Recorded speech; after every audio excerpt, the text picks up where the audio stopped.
Everyone, Paul ISM, welcome to Friday Nights Live at the Bench Show. So we're back again. We weren't here last week because I was out at a reindeer lodge seeing Santa, which is actually quite interesting, to be honest, and quite good fun. So we're back tonight. We've got a full show, and hopefully we keep you entertained between now, the next 3 hours or so.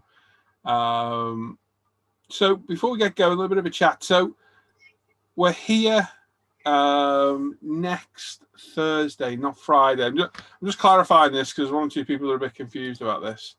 Naming no names. Just let me get Tim to turn his cameras and stuff on. There we go. So I have to mute him. Yeah, there you go. But I have to technically mute you, and then I've got to unmute you, haven't I? Yeah. So yeah, we're here next Thursday at 7 p.m. It won't be a show. It's just going to be us for a couple of hours having a chat. We're going to open our Secret Santas for those that are here. So if you're around, you want to come and join us, feel free. It won't just be live crew, it'll be a few of the other guys in there, basically everyone out the Secret Santa if they can get in there. And then we'll probably go live on Christmas morning at about 11 a.m. for about an hour. And hopefully get a few of the stragglers in who didn't manage to join us that evening. Obviously, people can't make it, they can't make it, but just trying to give it so everyone's got an even chance of getting in and opening their gifts with us all. We'll also be here, obviously we're here tonight, we'll be here Sunday morning, usual time, 10 a.m, Wednesday morning, usual time, 10 a.m. We'll probably do the Sunday after Christmas as well. But the Friday after, which will be New Year's Day, I think we'll take the Friday off that week. So yeah, make sure you write those down, Jim. And so everyone knows. And hopefully myself and the guys make a bit of an effort next week and look like absolute prats on camera. Tim, you need to get that foam stuff again. Oh, yeah. We watched that the other week in here. We were laughing at it. Everyone's got nice masks on and glasses. There's Tim with a bit of fluff and tinsel. Yeah, best I could do. Simon's getting his outfit ready for Christmas Day. Yeah, he's growing his beard. He's looking like a cross between Santa and Uncle Albert. He's certainly getting there. So yeah, that's that. So make sure you make a note of that. Let me just get the gallery on. There we go. Rogues Gallery indeed, right there. Yeah, make a note of that. So no Friday show next week of a night, but we'll be here Christmas Eve, 7 p.m. So make a note of that. So with us tonight, we've got Alan, we got me, we got Sam, we got Luke, we got Norman, we got Jim, we got Al, we got Dan, we got Simon, and we've got Tim as well. Have you had a good week? Yeah. Good end of the week, but yeah. Like you say, we're a full show tonight, so we've got Dan looking at the work on the Facebook page and the forum. Tim's got some new kits to look at. Have I? Yes, have you got many? I've never got 36 slides. Yeah, quite a few. Not bad. Nice ones in there. Yeah. We've got Simon looking at what we've all been buying over the past couple of weeks. We've got Al doing questions for the crew as well.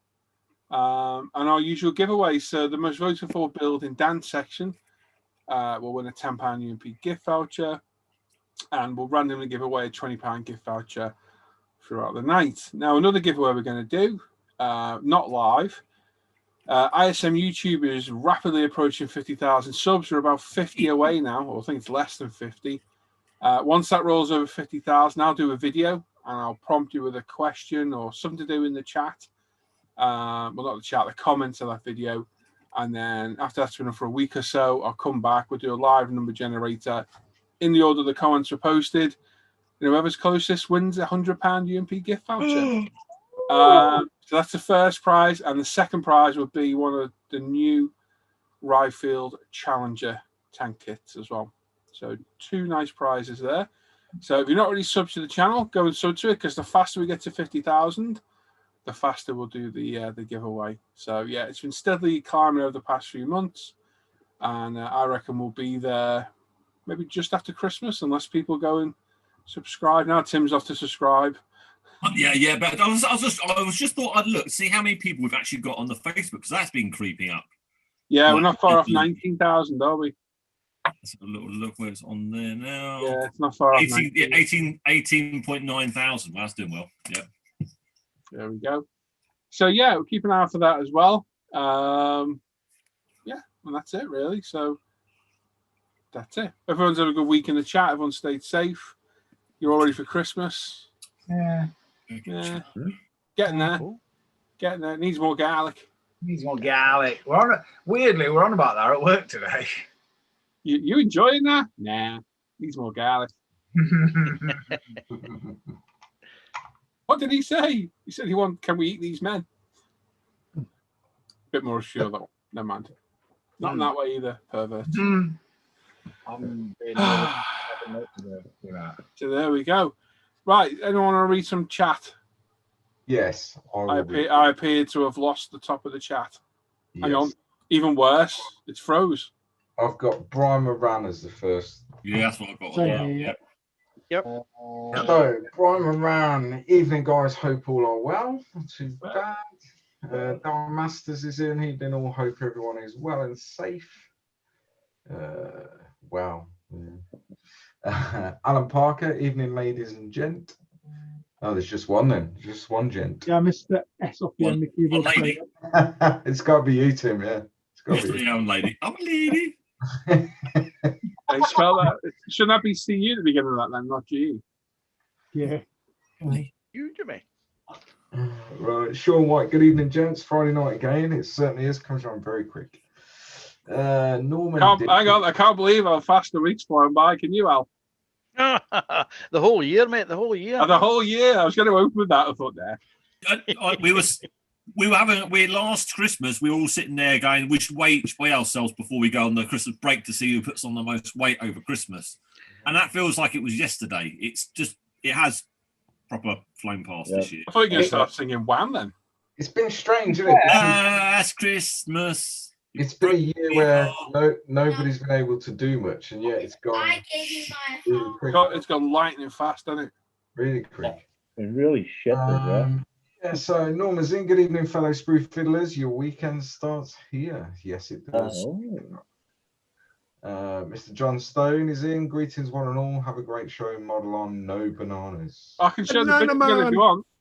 I can whip the picture out again, John, if you wish. I think you should, Paul. Showed it on Sunday. Yeah. Christmas, mate. You should show a picture. Mr. King Dan is in. Yo-Yo Peeps. Someone called Black Rifle Modelworks is in. Oh, not him. Harry Marley, good evening, everyone. Malcolm Plum, evening, everyone. Mr. Gary Pashley is saying help crew in chat. All right. But we could all he must have He's fallen off up the all ladder. right to do an extension. Yeah, he's been cleaning out the chimney, so he fell off his ladder. Simon Shaw is in, evening peeps. Harry Marwick is a picture of a banana and a laughing face. Okay. Calvin Hoyle, good morning from Vancouver. Good morning. Hello. And Gary's saying, yeah, he meant hello, he's got fat fingers. That's what she Either that or he's talking to Sam. Yeah. Good evening, everyone. Brian Winwell is in. Evening, everyone. Hello, Brian. Hey, Brian. Jari T. Is that a new name? Nah, Yari. Hey, Yari. Yeah. Oh, yeah. Yari. Yeah. Hi, all. Digsby James saying good evening. Hey, Mika. Good evening, all. Harry Marwick is laughing at Daryl Masters. Easily done. Steve. Just Steve, good evening, one and all. Hello, Steve. David Gilmore, good afternoon from Cortez. Good afternoon. Hello. Jeff Light, good evening, everyone. Willie Mack is saying, "'Tis the season for all." I should have pre-read this. Could be rude, couldn't it? "'Tis the season for all to make sure that your baubles will be swinging low and true, and of course they should be festooned with masses of tinsel and a huge smoking Yuletime log." I nearly said something. Yeah, but yeah. That sounds like the content of Sam's bed. It does, yeah. It's important. Poor Sam. Mark Patriot ENG's in saying hi, gang. Hello. Mr. Ride the Wind is with us. Hello, evening from down south. Hey, Gary. Hello, Gary. You're all right, mate. Mike Tynan.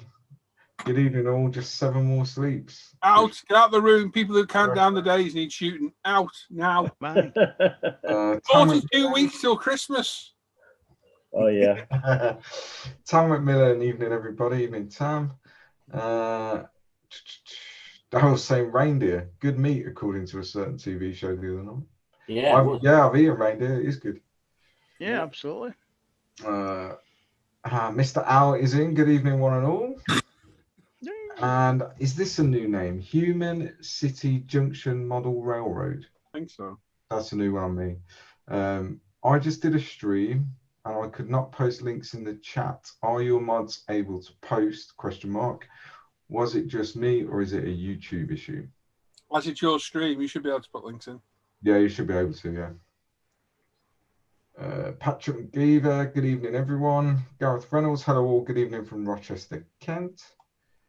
Digsby James, absolutely. Don't forget to hit the like button. 80 watching, 48 likes. Likes? Apparently. I'm very tired.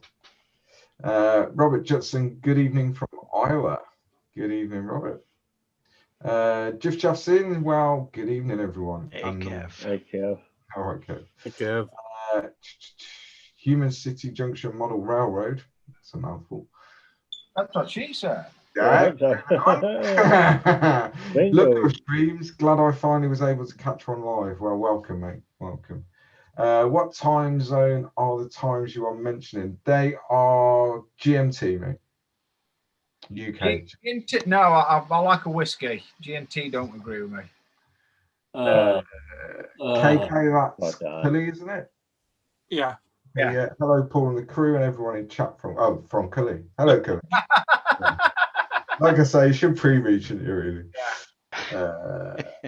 Glenn Snyder, hello, everyone.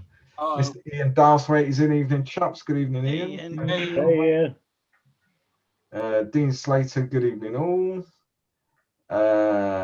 I'm just going to call him Human City because it's a bit of a mouthful. Well, maybe say, what's your name, mate? I think it's like a word, humanity. Thanks all. I keep missing the stream as I'm in the US. That's no excuse. Jim is on the stream and he's in the US. Although he doesn't know I'm streaming sometimes. Well, yeah, but minor detail. He is here. Dan Edmonds is in. Good evening, everyone. Hey, Dan. Hugh Gordon's in. Good evening, chaps. How are we all this Friday? We are all well. Thank you. well. Cool. Dan was saying, bless Sam, you look cream cracker, mate. Sam nearly dozed off before. Yeah. I'm tired, but I'm all right. If it's any consolation, I'm knackered too, Sam. Me Thanks, too. man. Edwin Steinberg, hello, one and all. Hello. Daryl Masters is saying, come on, I want my chance to lose. Hit 50k, people. Dean Slater, big numbers now. Congrats on all your success. Thank you. Jan Loftus, hi guys, hope we're all well and safe. Not too bad, mate. David Yeo, good evening, everyone. John Howell, very good evening to everyone, and welcome back to the best Friday night show. Absolutely. Thank you very much. Daniel Crook, good evening, everyone. Hope everyone is well. We are.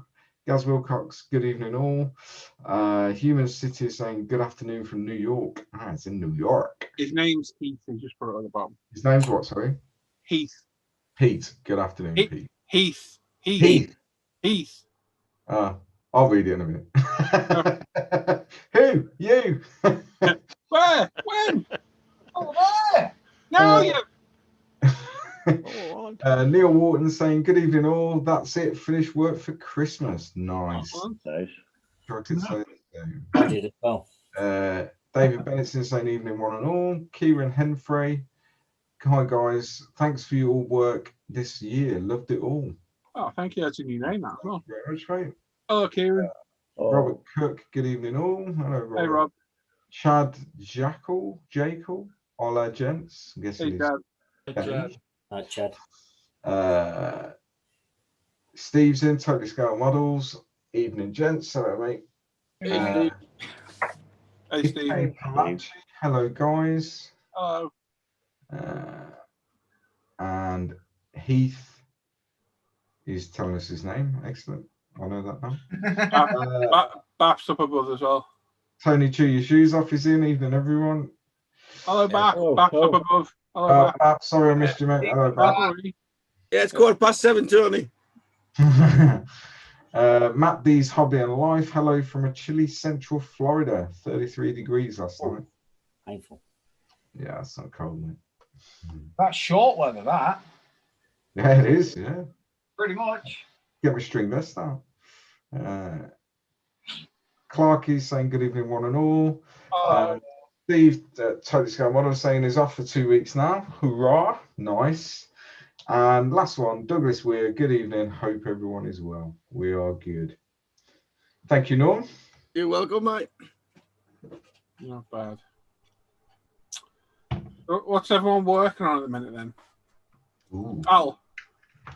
Right at this Alan. moment. Alan. Sorry, wrong one. Alan. I'm going in order. No props. It's the I'm same working bloody on. name. We have to call one Al Junior and Al Senior. There we go. We got your name sorted now. Al Junior will do for me. Actually, the other Al would be more like Al Middle, wouldn't he? See, what we used to do years ago, at a scaffold firm, there were like 3 people called Dean. So it were Dean 1, Dean 2, and Dean 3. It were dead funny. And I think we should have Al 1 and Al 2. It sounds hilarious. Yeah, Cool story, bro. Yeah, cool story, Dan. Thanks for that. I think we'll go for Al Junior. I think we'll go for Al Junior and Al Senior. It's easier. Yeah. Which one am I? Al Junior. Okay. Because when they're both in, I call Alan Parker Alan and Al Al. But when they're just in on their own, I call them both Al. Yeah. And it gets really confusing because I'm like, Alan, Al, whoever the hell it is, the old one. Yeah. Anyway, I'll do. Al Junior. I'm working on the Tamiya 124 Skyline for the group build. Ah, So I'm doing a buddy build with yourself, as you know. yeah, Check. excellent. I'm building. Hold up again, Al Junior. I'm building that too. Hang on, Sam. I'm building my food so I can walk again. Sounds good to me. Luke. I am working on a Space Marine Razorback for the sci-fi build. Oh, With lots of Sci-fi build? Is there a sci-fi build? It's a sci-fi build, is there? who said that? and it's got lots of resin aftermarket stuff. So yeah, Cool. that's what I'm doing. Norman, what are you pretending to work on? I'm pretending to plug the holes in the Saladin turret. Okay. Jim, what are you working on, Jim? Plugging away on my MP46. Oh, Got nice. the engine mounted. Working on the radiator boxes right now. Trying to get them to fit. So, yeah, plugging away. Thank you. Gary in the chat put short Al and midget Al. Short Al. Oh, still need to call Alan midget. This is terrible calling the man that. They called me fat. I know. You'd never think of it. How very dare they, Samuel? Absolutely, Daniel. Al Senior, what are you working on? I'm currently working on my P38, but faffing about with the drone thingy, and I'm my target for tonight is actually to get my brushes all sorted out. Yeah, fiddling with your rules. Fiddling, Yeah. yes. I think a good fiddle. Dan.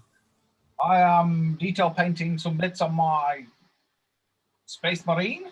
Excellent. Simon. I'm doing my Porsche 911 GT1 and I'm starting my Toyota GR Supra. Oh, nice. Decide on colour? Nice kid. I'm either going to go for the deep blue metallic. I'll tell you what, people can have a shout on the chat. It's either Gravity Deep Blue Metallic for Toyota or the McLaren Lantra Purple. I can't make my mind up. Purple for me. Purple. I've used that colour, I think. I did my Supra and that. It's beautiful. Yeah, it looks nice. That's one that goes over a black base. Don't know on that one. Doesn't say. Sure. You're saying it does. Have I still got that? No, it's gone. Sure. I'll look on their website before Can't I do remember it. now if it does. I go for the purple, definitely. Yeah. Right. That's my vote anyway. Timbo, what have you got stuck to your head? He's muted. Tim, You're muted, mate. Got to drag the window back up to get to the mute. It's down on the bottom. It's the most Christmassy thing I could find that was on my bench. I don't know where it came from. Looks like it's some sort of cocktail. That's what I was thinking, and I haven't had any cocktails recently. Yeah. I thought that came off last night's G Street. Yeah, I missed out on cocktails when I was as there was no Telford, you see. Such a shame. Such a shame. Anyway, I'm going to do some work on the javelin. Mm. You know, since you said, I'm going to keep calling it a vegan, I keep calling it back. I call it a vegan every single time now. Can't get that blooming name out, mate. I go, yeah, javelin. What are you going to do? Are you progressing up to Chop Pop? I like the javelin as a game. You know that was a game. It's a sport. It's not really a sport, is it? Really? Not exactly much. Target practice for us. There's not much sport in it. There's something running across the field that was a bit more sporting. Oh. Yeah. Okay, I was going to say something else then, and nearly cost me. Yeah. You Really? stepped Dan, that's not right my- away That's from good. it. That's good. Anything there that you're thinking of? Well, Anything Dan ever's thinking of is always a fun. Moving on. Yeah. So you've got a lot of people saying purple in the chat so far. So yeah. Purple. start a poll on ISM. Don't start a poll in the chat. What colour are you doing your skyline, Al? Alan, senior, junior, Junior. whichever. Junior. Junior. Big I'm one, going little to do one. it white. White. Mm. White. Pure white. Virgin white. Very nice.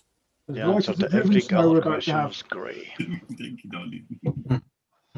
There You're we doing are. grey, Al. So, yeah, you got 3 votes for purple, and Heath saying it's really nice to see so many modelers in one place. And more. Watch till the end of it. Reserve judgment till then. Another vote for purple. Tim's up for pink or brown. Thanks, Tim. Pins family. Can't go that way. Definitely not pink. There we go. Right. All right, if I'm going brown, fine. What should we do first? Simon, do you want to do your bit? I can do. Dixby's asking what is your skyline, Alan? Which one you doing? It's 32. an R32 GTR. Nice. It's a The fast only one. Godzilla. The only Godzilla. Yeah, the original Godzilla, yeah. Godzilla was a lizard, wasn't Godzilla was a car, mate. Was a car. it? I have no. I Oh, drive. yeah, okay. Called I have no Godzilla. idea about cars. Are we ready, folks? He doesn't know anything about cars. I was buying an RS3. Right, I'm going to hand you over to Simon. He's going to be looking at all the stuff we've been buying this week. Well, the past 2 weeks. Yes. Right, first up is myself. This week I got a Fujimi Ferrari 250 GTO in 124 from Bertland Models. Ooh. Very nice people there, apparently. Is that the same bodywork as the Revel kit that they reused? No, it's not. Totally new, totally different kit. Yeah, Oh, is it? Okay. But they're both still oldish kits though, aren't they? That one. I don't think that one's that old. that one's new. I've got the Revel kit as well, which is why I wanted that one, because the Revel kit's not as detailed as the Fujimi one. So I'll now offload the Revel kit. The Fujimi's a better of the two. The Fujimi's the better kit, yeah. Yeah, it certainly looks. It's just doing a box sprue by sprue comparison. Much more detailed. Such a You know what you good need to do, Simon? You need to start a YouTube channel, then you could do an inbox review. There you go. That's boring. I could do. And I also got some PE and detail up bits from my Fujimi Porsche 911 GT3R. Very nice, yeah. Me this week. I forgot to put mine in, but there you go. And now it's just gone totally slowly. Unbelievable. Hey, right. Next up, we have Mr. Malcolm Plum, and he's managed to get himself a Poacher 1/8 scale Ferrari Testarossa kit. Very nice. And he's got himself a 1/8 scale Poacher F40 as well. Very nice. I bet that costs even more, that one. Yeah, not Very cheap. nice. Yeah. Got to be some size, that. Yeah. Very nice. A Poacher.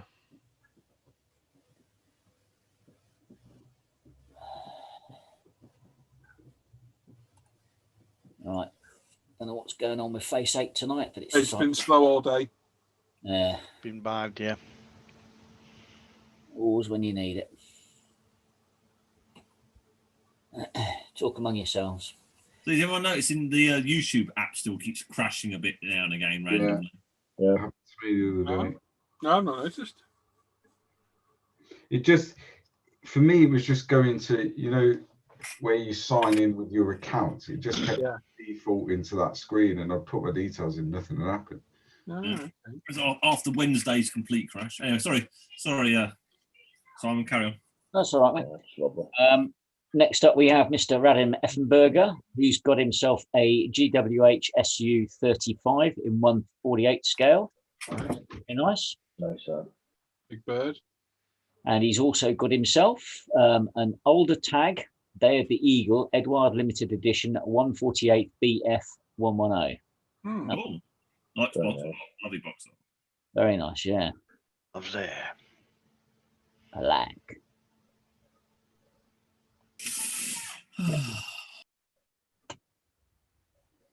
And next up, we have a reprobate called Mr. Alan Parker, who managed himself a Tamiya 120th Lotus 102B. Very nice, mate. He's also got himself the Toyota GR Supra from Tamiya 124th. That is a nice kit. Looking forward to that. Good. He also got himself a 124th Epsom NSX from Tamiya. Very nice. Quick delivery on these as well. He only bought these today. Yeah, so I heard. He got himself a Tamiya 124th Enzo Ferrari. Very nice. And a Porsche 935 from Aoshima B-Max in 124th. That's a nice car, that. Yeah, I like that one myself. Yeah, very nice.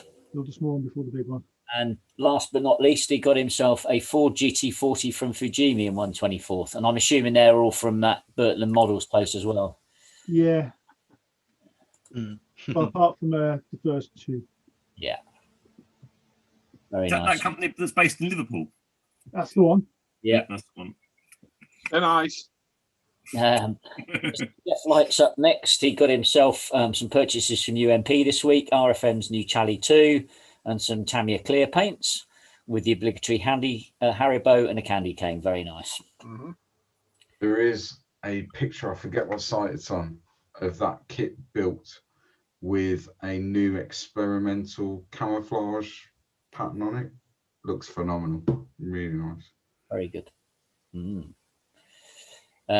He also got himself some Frill metal tracks for his Capcom FV432 Mark III Bulldogs. Very nice indeed. They look weird with that added on armor on top of those things. Yeah. Strange looking vehicle. That Chally 2's nice. I like that. Mr. Adam Challenger is up next. He had a nice couple of parcels from Any Cubic turn up this week. Must give a big shout to Dan. Nice. Yeah, Dan, over to you. I guess one does a print and one's a curing chamber.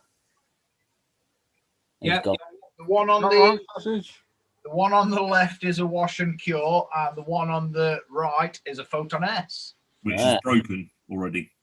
Which, yes. Oh no. Yeah. Wait, hang on. No. It might be broken. It might just be the stick. It might be the actual motherboard, but it may be slightly.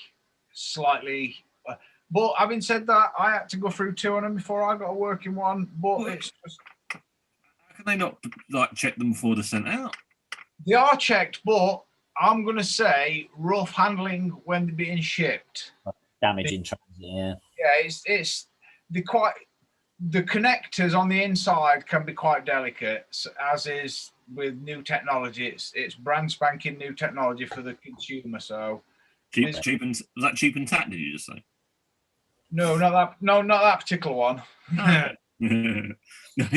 Not cheap, just tack. Yeah. Yes, Johnny, that's a resin printer as well. Yeah. Just quickly, Ronald's asking where do you have to send your pics to show them. You need to go to the ISM Friday Night Live, ISM Live at the Bench page on Facebook. If you go to any of the non-live videos, like my build videos or bench updates, in the description, there's a link to them. And it's a live at the Bench page. Go to that, and there's a post put up every week to show it. Or you can send them to P.O. Box. Tony Hart. 15. Hey, moving on. Mr. Shawmite's up next. He picked up these Bell Kits 124th Fiesta Rally kits on Fleabay.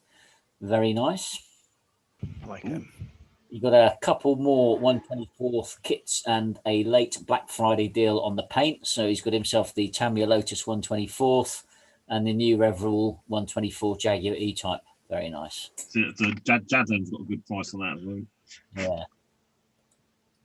Jadlam. He also got himself this 124th Fujimi Z4 with Hobby Design detail upset. Very nice. That hasn't got enough decals in that kit. I got that kit. Like that. It looks good, that. And he says finally, but I think there's one more coming. He got the 124th Aoshima GTR with Hobby Design detail upset as well. That's a nice looking motor. Mm-hmm. I like that. Very minimalist box. And then a couple more eBay purchases turned up today, which are the 120th McLarens, both came with loads of aftermarket parts and more decals. Managed to get them for a great price too. Very nice indeed. They're going for some big money now. Cool. 4.8. Nice one. Yep.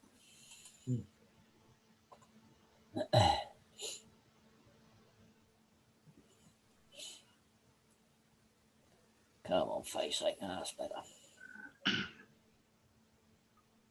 Next up, we have Mr. Julian Gary Davis, who's got himself a couple of kits.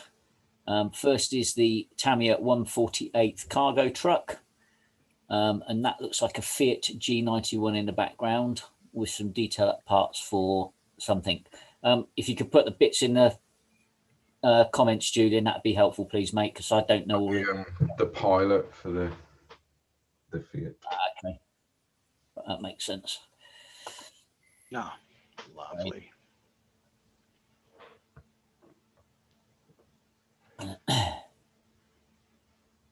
Next up, we have Mr. Gary Ride the Wind, feeling more furlough coming in January. So he got this just in case. 1/12 should keep him busy. Suggestions on a scheme colour? Question mark. I had an email about that, though. It's a trumpeter and re-releasing theirs as well, apparently. Yeah. Spot model or the other. Yeah. And Trumpeter are re-releasing them. Yeah, a trumpeter re-release it in the trumpeter box, yeah. Yeah, they are. How weird. Yeah. That's what I Like your thought. tweezers, Gary. I've got about 15 pairs on there. Yeah, interesting. That was a really good price from that place. Really good price. Yeah, you can pick these up. As you guys know, I picked up one from China, which was dirt cheap. The only problem with them, as I shared with you, and if anyone's interested, it's missing the 4 decals on the bottom, which I got the aftermarkets for, which are there. And those the Ken Miles car, which I'm going to do my one in the new year. Very nice. Sorry to steal your bit, Gary, but worth pointing out. Nice kit, Gary. But it is a nice kit, and there's lots of detail up bits in there. You can get that KA detail set for it if you want to as well, but yeah, not cheap. There's twice, no, more than twice the price of the kit itself. Yeah, it is. Well, it is if you buy that one, where you probably worth spending is the Trumpeter one or possibly the Meng one when it comes out, if it fits. Next up, we have Mr. Dan Croak. He got a UMP delivery this week. Excellent service as always. Some primers and some expensive screen wash. Some Haribo and some candy canes. Very nice. He also got himself a BMW M3 124 from New. He just needs to find the Rothmans decals for it. Very nice. Renaissance does them, I think. Who does? I think it's Renaissance or Reggie model. There you go. I built it. It's a nice kit, that. And he also got himself another new BMW, this time the 320 IM 124th. Cool. Very nice. I think that box art was that just, you know. And next up, he got himself some Zero paints, the Repsol colours for the Tamiya 112 NSR 598. Cool. Very nice.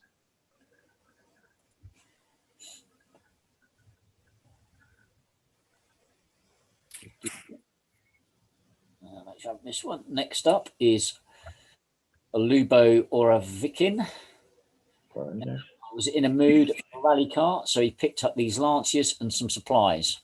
So you've got a nice stash of UMP bits and pieces there. Hasegawa Lancia 37 Rally from 94 and the Delta S4. Very nice.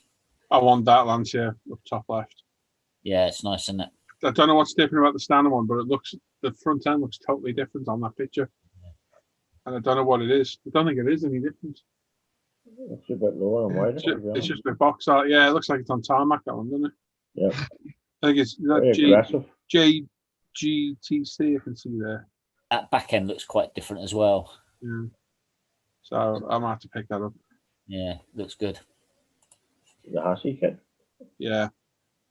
I'll go find them. Next up, we have Mr. Chunk. This week he received his birthday hangout birthday group. Thanks a lot, guys. So he's got himself a Hobby Boss M1070 truck and tractor and heavy equipment transporter semi-trailer in 1/35. Very nice. Happy birthday, mate. Yeah. One or two wheels on it to be done. Mm-hmm. How many's on that thing in total? On the trailer. 42, I think. 42, so that. You Idiot. need a bigger can of deodorant.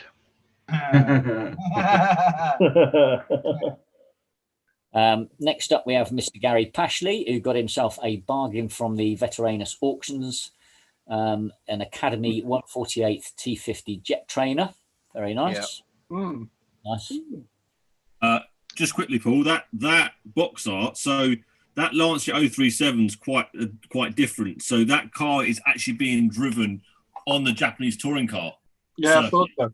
Are the lights different on the front? Well, they must have changed it. They must have changed the front end. It's lower. It's got split piece rims.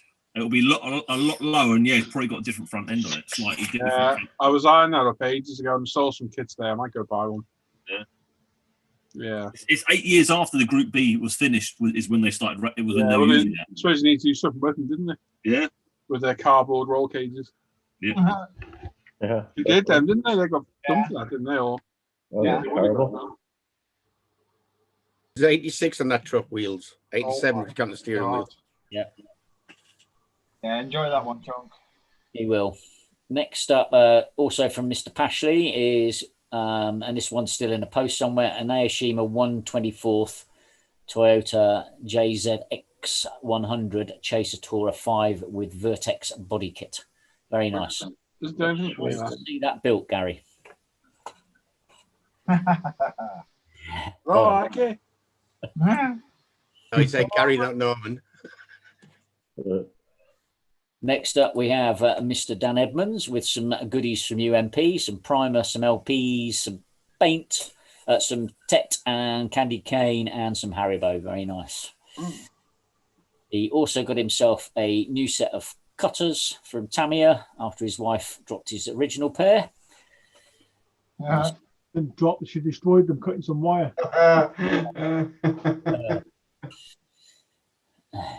Many a swear word was said that evening. I can imagine. Next up, we have Mr. Douglas Weir. He went a bit mad at Gravity Spain and picked up this lot for future projects. Very nice, Douglas, and some nice clear coat there. Very good. Have fun. A couple of kits from those good people at UMP. He's got himself the Audi R8 LMS, and a couple of BMW M3s from Nuno as well. Mm. That's a nice scheme. I like that one. Another car kit Douglas fancied as well was the Mercedes CLK GTR from Tamiya in 1/24. Very nice. He got himself some decals and detail sets from Spot Model for the new BMW M3 kits he received from UMP. Very nice as well.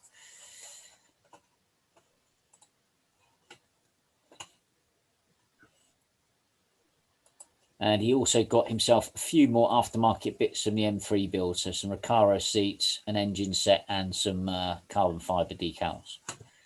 Very nice. Lovely. Looking good. They look good when they're done.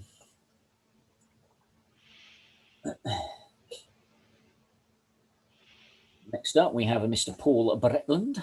He's got himself a few kits there and some UMP supplies. Mm-hmm. I find it funny that you have to get these delivered to you now, Paul. I know. First up, he got himself a Tamiya Nissan Fairlady 300 ZX Turbo. Very nice in 1/24. The Mitsubishi GTO Twin Turbo and the Toyota Celica GT4. Both Tamiya, both 1/24. Very nice indeed. And lovely grey paint. Yep. He's also got himself some Repsol decals. I'm assuming that's for one of your bike kits, Paul. Stickers they are, mate. Oh, are they? Yeah, stickers. Yeah, they're a little bit bigger than decals. HRC stickers for the door. Very nice. Another couple of kits as well. Mitsubishi Launch Evo 5 WRCs in 1/24 from Tamiya. Now our production. Are they? And search around and try and find them. Oh, I've got one in the stash. Good. Getting hard to get. And he also got himself another 1/16 Fujimi kit, the Ferrari BB 512. Very nice indeed. Traded that with Lee Eagles for a built model. So it was good trade. Yeah, interesting car. That's a beautiful car. Looks a decent model as well. Sexy. That's one of my favourite old school Ferraris, that one. There's a guy on YouTube just bought one for restoration. I can't think of the car channel's name now. Oh, no, I know the bloke. It's The guy with the glasses. Yeah. Yeah, it was one he found abandoned, wasn't it? Yeah. And there's some sort of legal battle going on over the car or something, which he hasn't said about yet. Yeah. Just going totally off tangent, some guy just left a GTO and another Ferrari to the Welsh lifeboat. That's a roaster, isn't it? That's the guy, isn't it? That's the one. And one went for 6.6 million, the GTO. It wasn't the GTO, it was the GT something else. I can't remember now. Wow. 6.6 million that went for. Just going to answer a question in the chat because people keep asking us lately about Brexit. I don't like talking about it because it's a load of bollocks. But people are like David saying, "What any idea what the extra cost will be?" Nobody knows. No one knows. No one has a clue. It might do nothing. We might get invaded. You don't know, do you? You don't know, do you? Yeah. You mate, we won't. Nobody's got any idea what it's going to do at all. It's all speculation. If you're in the UK, all you've got to do is listen to the news, and as soon as they say a trade deal's announced, then you'll know what the costs will be. Yes. Yeah. It could be really detrimental for us. Yeah. We could get benefits from the USA and Japan and China. We might get completely screwed over. We don't know. Nobody knows at all. Nobody. We're literally just going to have to wait because it's all speculation. Totally. No one's ever known what's going to happen with this, and still nobody does. It always find it funny when you get those emails saying, "Be prepared for it." We can't be prepared for something you don't know what's going to happen. Nobody knows what's going to happen. Not yet. Craziness. So Craziness. We're just going to have to sit back and wait. As a business owner as well, what's going to happen to us? I have no idea at all. Yeah, that's the alarming situation. Exactly like Simon said, we're just going to have to wait and see what happens. Yeah, as soon as they say we've reached an agreement with Europe on a trade deal, then everything will become clear. I'll say one thing and we'll leave it there. We should never have joined the EU in the first place. Oh. Right, anyway, moving on, Simon. Mr. Gary Davis is up next. Got himself a Revel Top Gun Maverick FA-18E Super Hornet in 1/48. Very nice. It's not the Top Gun F-18, no, it's the wrong one. Hey? It's the wrong F-18, but apparently. Yeah, it is. They boxed it because it's an old kit, but it's not the right. It's an old kit. That's one. Yeah, it's not the right plane, not the film. I wouldn't They know. show the round intakes instead of the squares. Is it an F-18C in the film? I think it's one of the. It's a grey one with wings. We've done this one. Didn't we do this post before? Yeah, we did. I think he's posted separately. Yeah, it must have done. And I don't know if we saw this one before from Julian. Again, a USAF YF-23, 1/48 from Hobby Bus. Very nice. Good kit, that one. It's huge. Yeah. Lovely. Looks a big beast. Next up, and last but not least, we have a Mr. Timothy Iverts. He got himself a nice Lancaster cockpit. Nice. Turned out nice again. That's not Lancashire. Hang on. From HK Models, and it's a 1/32. Very nice. Yeah. The nose art kit. Okay. What's actually Is that the actual nose itself, Tim? Yep. Yeah. Literally just the nose. It cuts off. It finishes it. Yeah, just block behind the cockpit, and that's it. Yeah. Very nice. How much was that? I got that from one of the auction sites. I paid about 56 quid for it. Not bad. That's a good price, isn't it? He also got himself a 1/48 scale Academy USN SBD2. Yeah. In the Battle of Midway. Lovely. Isn't that a Reeboks of the accurate miniatures? Yep. Yeah, it is. Yeah. To try and get the whole, I after the film came out, Midway, I just couldn't find the kits for sale, and the only ones that were around, they were getting really expensive. I got that for £24 posted. And the only thing is, it doesn't come with the photo etch flaps, which the later boxings of the the dive breaks. Yeah, dive breaks didn't come with photo etch ones, which are sort of a bit more of a. It'd be a good thing to have on there, but you can get the Edward etch from no problem. So. Yeah. Very cool planes. Yeah, isn't it? Very cool. If anyone hasn't seen it. It's a quick question. Then. Edward reboxed it as well, didn't he? Yeah. Go on, Al Junior. The Academy kits, then obviously they don't make very good cars, do they? But do they make good planes and stuff then, or? Well, that's a Reeboks, and that's not. Their armor kits are really nice. Yeah. They're good at reboxing stuff. Yeah. That's an accurate miniatures kit, that one. Okay. Which isn't a bad old kit. No, not always a bad thing. No. Sometimes it can be. Yeah, academies do make some of their own kits which are good, but they're quite good at reboxing okay kits as well. Research is key. That looks nice. So. Oh, he's bit the bullet. And last but not very least, a magnifier US sports car, in other words, a GT40 in 1/12 scale. Very nice, Tim. I think from Dave Coley's, that was so cheap. Have you decided what scheme you're doing yet?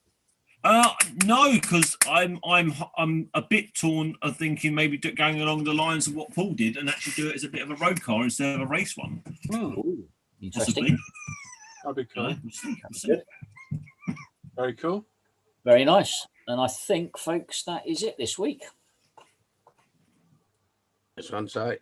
Right, so you get 5 minutes now to pick your winner. No, I'm joking. Who bought the best stuff? The winner wins £10. Jim's like, huh? Christmas Eve, what? Oh my gosh. Does anyone want to read the chat? I'll do it. Oh, yeah. Go on, Jim. Boy. Do I need to go all the way back? Yeah. Right to the very beginning, Jim. Have you got your reading specs on? Take it right to the hill. Ready here. Okay, so are we ready? We are. Heath says, if you cannot remember Heath, some people just call me Human. Okay, so Human Heath. Heath Human. Daryl Masters at Totally Scale Models. Yep, not back till 4th of January. I'm going crazy. Andrew Callis. Hi, gang. Hope everyone is having a great Friday. Hey, Andy. Hope everything's okay. Yes. Totally Scale Models thought better of it and retracted. Brian Moran. I'm working on my Chinese takeaway. Oh, good. Very nice. Gary Pashley, Short Owl and Midget Owl. I think we already covered that one. I think we're both in one. Totally Scale Models. Daryl, could be 3 weeks. Okay. Here come my challenge here. Ray Akina. My friends. Hey, Ray. Evening, Ray.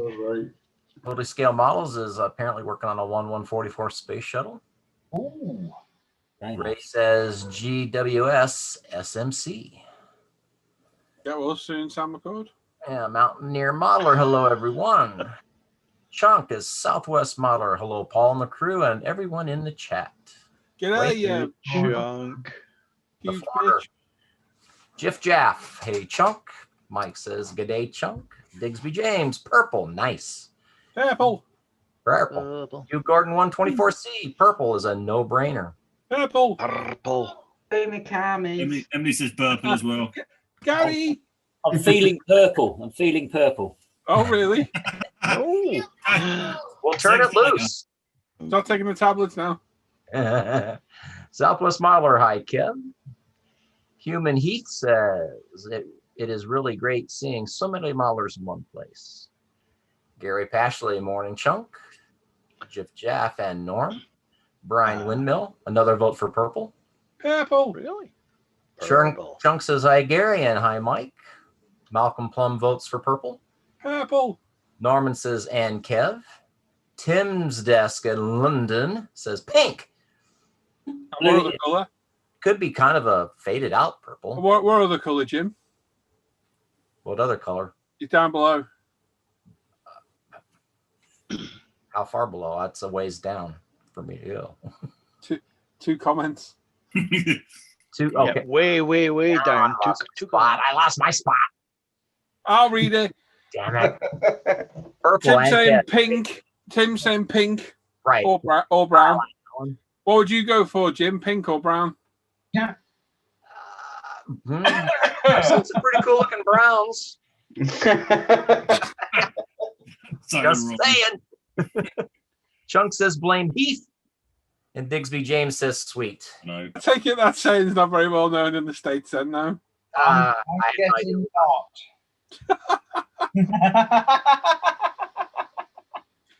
Think about it, Jim. I'd rather not. I'm moving on. Moving on. Human says, hello, Southwest Modeler. Am I getting blamed over here already? I just got here. Probably. Yeah, of course. Yeah, it's the way we roll. Steve says, C. McLaren, Mavin de Blue. Okay. I don't think that was Spanish. Well, it says C. Sorry. I think it says Psy. I, C. Tim, he's worse than you. Wait. Probably. I think we Si, senor. Hola. Yes.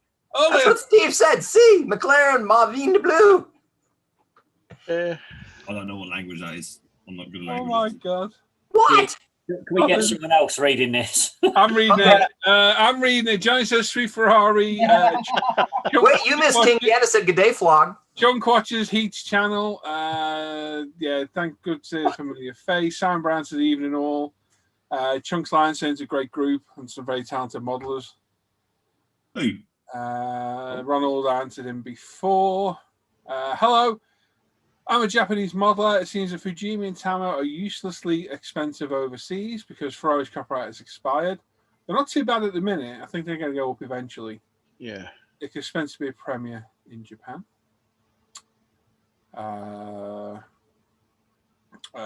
Heat's made it in time for the banter for once. Michael Kilmore says hi guys. See senor. Hola. Yeah. Dal says a couple of weeks ago Luke gave a very in-depth reason as to why tanks will not be the future of modern warfare. Do you think companies will start releasing drones as kits? Yeah, but they'll still be doing tanks. Yeah, they'll always release tank kits. Stand by for the new year releases, Smurfix. There'll be a Tiger, Spitfire, and a BF-109. Definitely.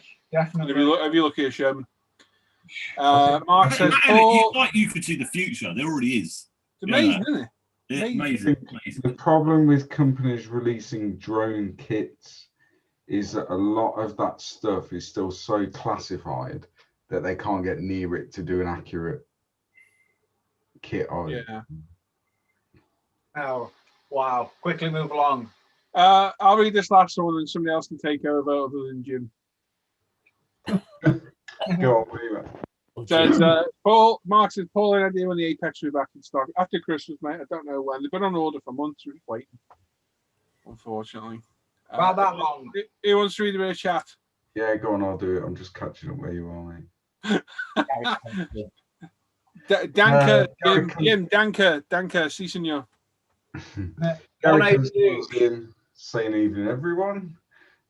Chunk saying 86. Oh, wheels. I thought that was his IQ. Hi. Where we at? Norman 87 with the steering wheel. Yeah. David, you've already answered that, haven't you, about Brexit? Yeah. Simon reads in saying, good evening, folks. Finally managed to join you. Good evening, buddy. David, no one knows, mate. Same answer. And Jen is saying Tammy's DTM is also a premium price because it will not be reprinted. Mm-hmm. The good Brexit news there is that we've signed a trade deal with Japan. So that's true. Peter Hunt is saying, hi gang, hope you're well. Any chance of running through how to get rid of a seam line on a cockpit canopy? You won't really see it in here because the cameras are poor. If you go to, let me have a think. I've done it on a video. it's a good while back. Get up, Dan. I think it was on the Great Wall Hobby F15B/C I did. I think I showed the canopy removed on that. There'll be loads of guys on YouTube for doing that. Yeah. Loads. You wouldn't see it in here, mate. The webcams are terrible close up. Just look for it on, search for it on YouTube. It's really easy to do. Really easy to do. Airfix got it. Gary Pashley, sorry. Airfix got it wrong. Revel kit is correct for the movie. Okay. So it was the Airfix one that was wrong. Annexi Mandros, I think it is. Hola. Talk about me, jeez. Hey, you did a good job there.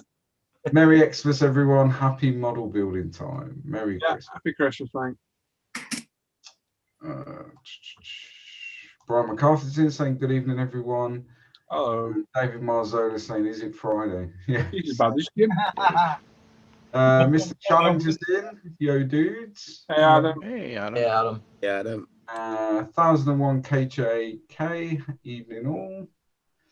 And Kelly's saying she likes the Rust Undone Spaceman. A what? Spaceman. Spaceman. Luke's triggered. Hold on, give me a minute. Spaceman. I can't find this close to Christmas. She's saying anyway, she likes the Rust Undone's Space Marine. Never done weathering yet. Spaceman. Yeah, I'll go with it. Yeah, don't read the comment below that from Jason. or the one below that one, because I know what that one's about. Onto that. Yeah. Building any spacemen at the moment, then? Say again, mate. You building any spacemen at the moment, then? Loads, mate. Good. Phil Burris was in saying evening, lads. Good evening, Phil. Don's there as well, saying hi, Paul and the crew and all in the chat. Hope you have a great weekend. Everything that works with purple. Yeah. Quickly move to another comment, quick. Yeah, Brand takes a bit more work. Gareth Reynolds is saying build up, mate. You got to build up the layers before you get a good covering. He's saying his second watch of Friday at the Bench. Great show, you guys. You're making me jump back into the world of scale modelling. Awesome. Yeah, good. I'll do this next one. Jim put, man, I just got fired. No, you got retired. Early retirement. Where's my check? 50p. Phil Burris is saying, I hope they don't get rid of tanks. I'll be out of a job. Yeah. Yeah, they're not going to get rid of tanks. They're just Thanks, Kev. Sean's in. Evening, Sean. Evening, all. Just joined her Jim figuring out pink or brown. Have you figured it out yet? Have you figured it out yet, Jim? I figured it out when you said it. I just wasn't going to go there because this is an upstanding show. There used to be a standard question on the back pages of Max Power. Oh, did it ever? Yeah. Ronald de Bruin is saying, question, which kit is the better one of the S4, the Nunu or the B-Max version? It's the same kit, buddy. Exact same kit. Oh. Gary Rodwin, sorry, mate. Gary Rodwin saying that must be an answer to the Canopy video, Paul's Great Wall Hobby F15 video. Yeah, it is on that one. It's all one. You have to go back. Ronald's saying, oh, okay, I thought it was a different model. Same kit, apparently, Billy. Yeah. And he's saying, did I miss anything? Loads. Loads.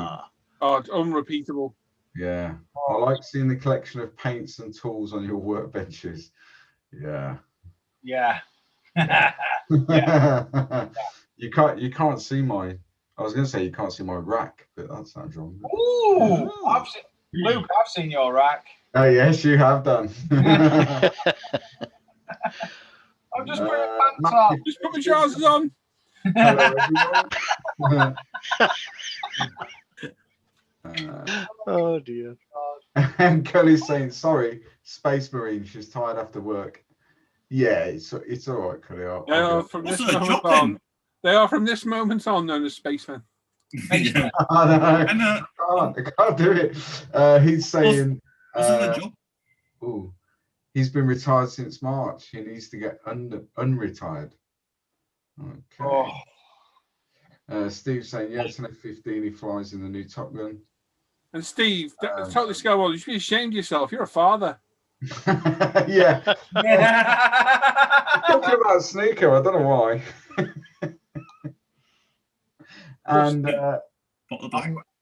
I'm staying well clear of that one. Kelly's saying it's funny on her. Yeah. I think, there we go. Yeah. That could have gone horribly wrong. Oof. And to Ronald, it's okay. I wasn't really fired just from this. Yeah. I'm sure start a GoFundMe. You confused him now. Hang on. Did Luke just say start to go thumb you? Oh, Fund no. me. No, don't fund me, fund Jim. You want a thumbing? Who's after a thumbing? Anyway. Don't know. Chance that'll happen. Right then. How many viewers have we got? 130. 30 with 70 thumbs up. Well done, everyone. Well, we do a few more. 100 thumbs up there quite Yeah, easily. we do a few more. Right then. Can never have too many thumbs up. Disgusting. Pink thumbs up become brown. Is that it? Tim. Tim. Jim, really? Tim. Yes, darling. Yes, darling. What's up? Just talk over them. Do you want to do your bit? Yeah, I can. I can. Just finish cutting this panel seam again. And I gotta say, I am absolutely knackered. Poor Luke's been at work all day. I'm just absolutely wait. I've been up since 4:30. Couldn't sleep, and it's called sort of me now. But here's a question. Yeah. Pink You thumbs can't up. do Next Pink Thursday, thumbs up. Jim. Pink thumbs up become brown, but when do they become purple? If you leave them in too long. When they get trapped. Exactly. You know what? I'm just going to paint it green. That'd be good help. I know when it comes purple when she coughs. Anyway, enough. I'm just laughing at Heath's comment in the chat. Sam McCord, paint me like one of your French girls. Oh. Ooh la la. Oh. Hee-haw, hee-haw. Enjoy that. Jack Rose. Jack Rose. There we are. That's the one.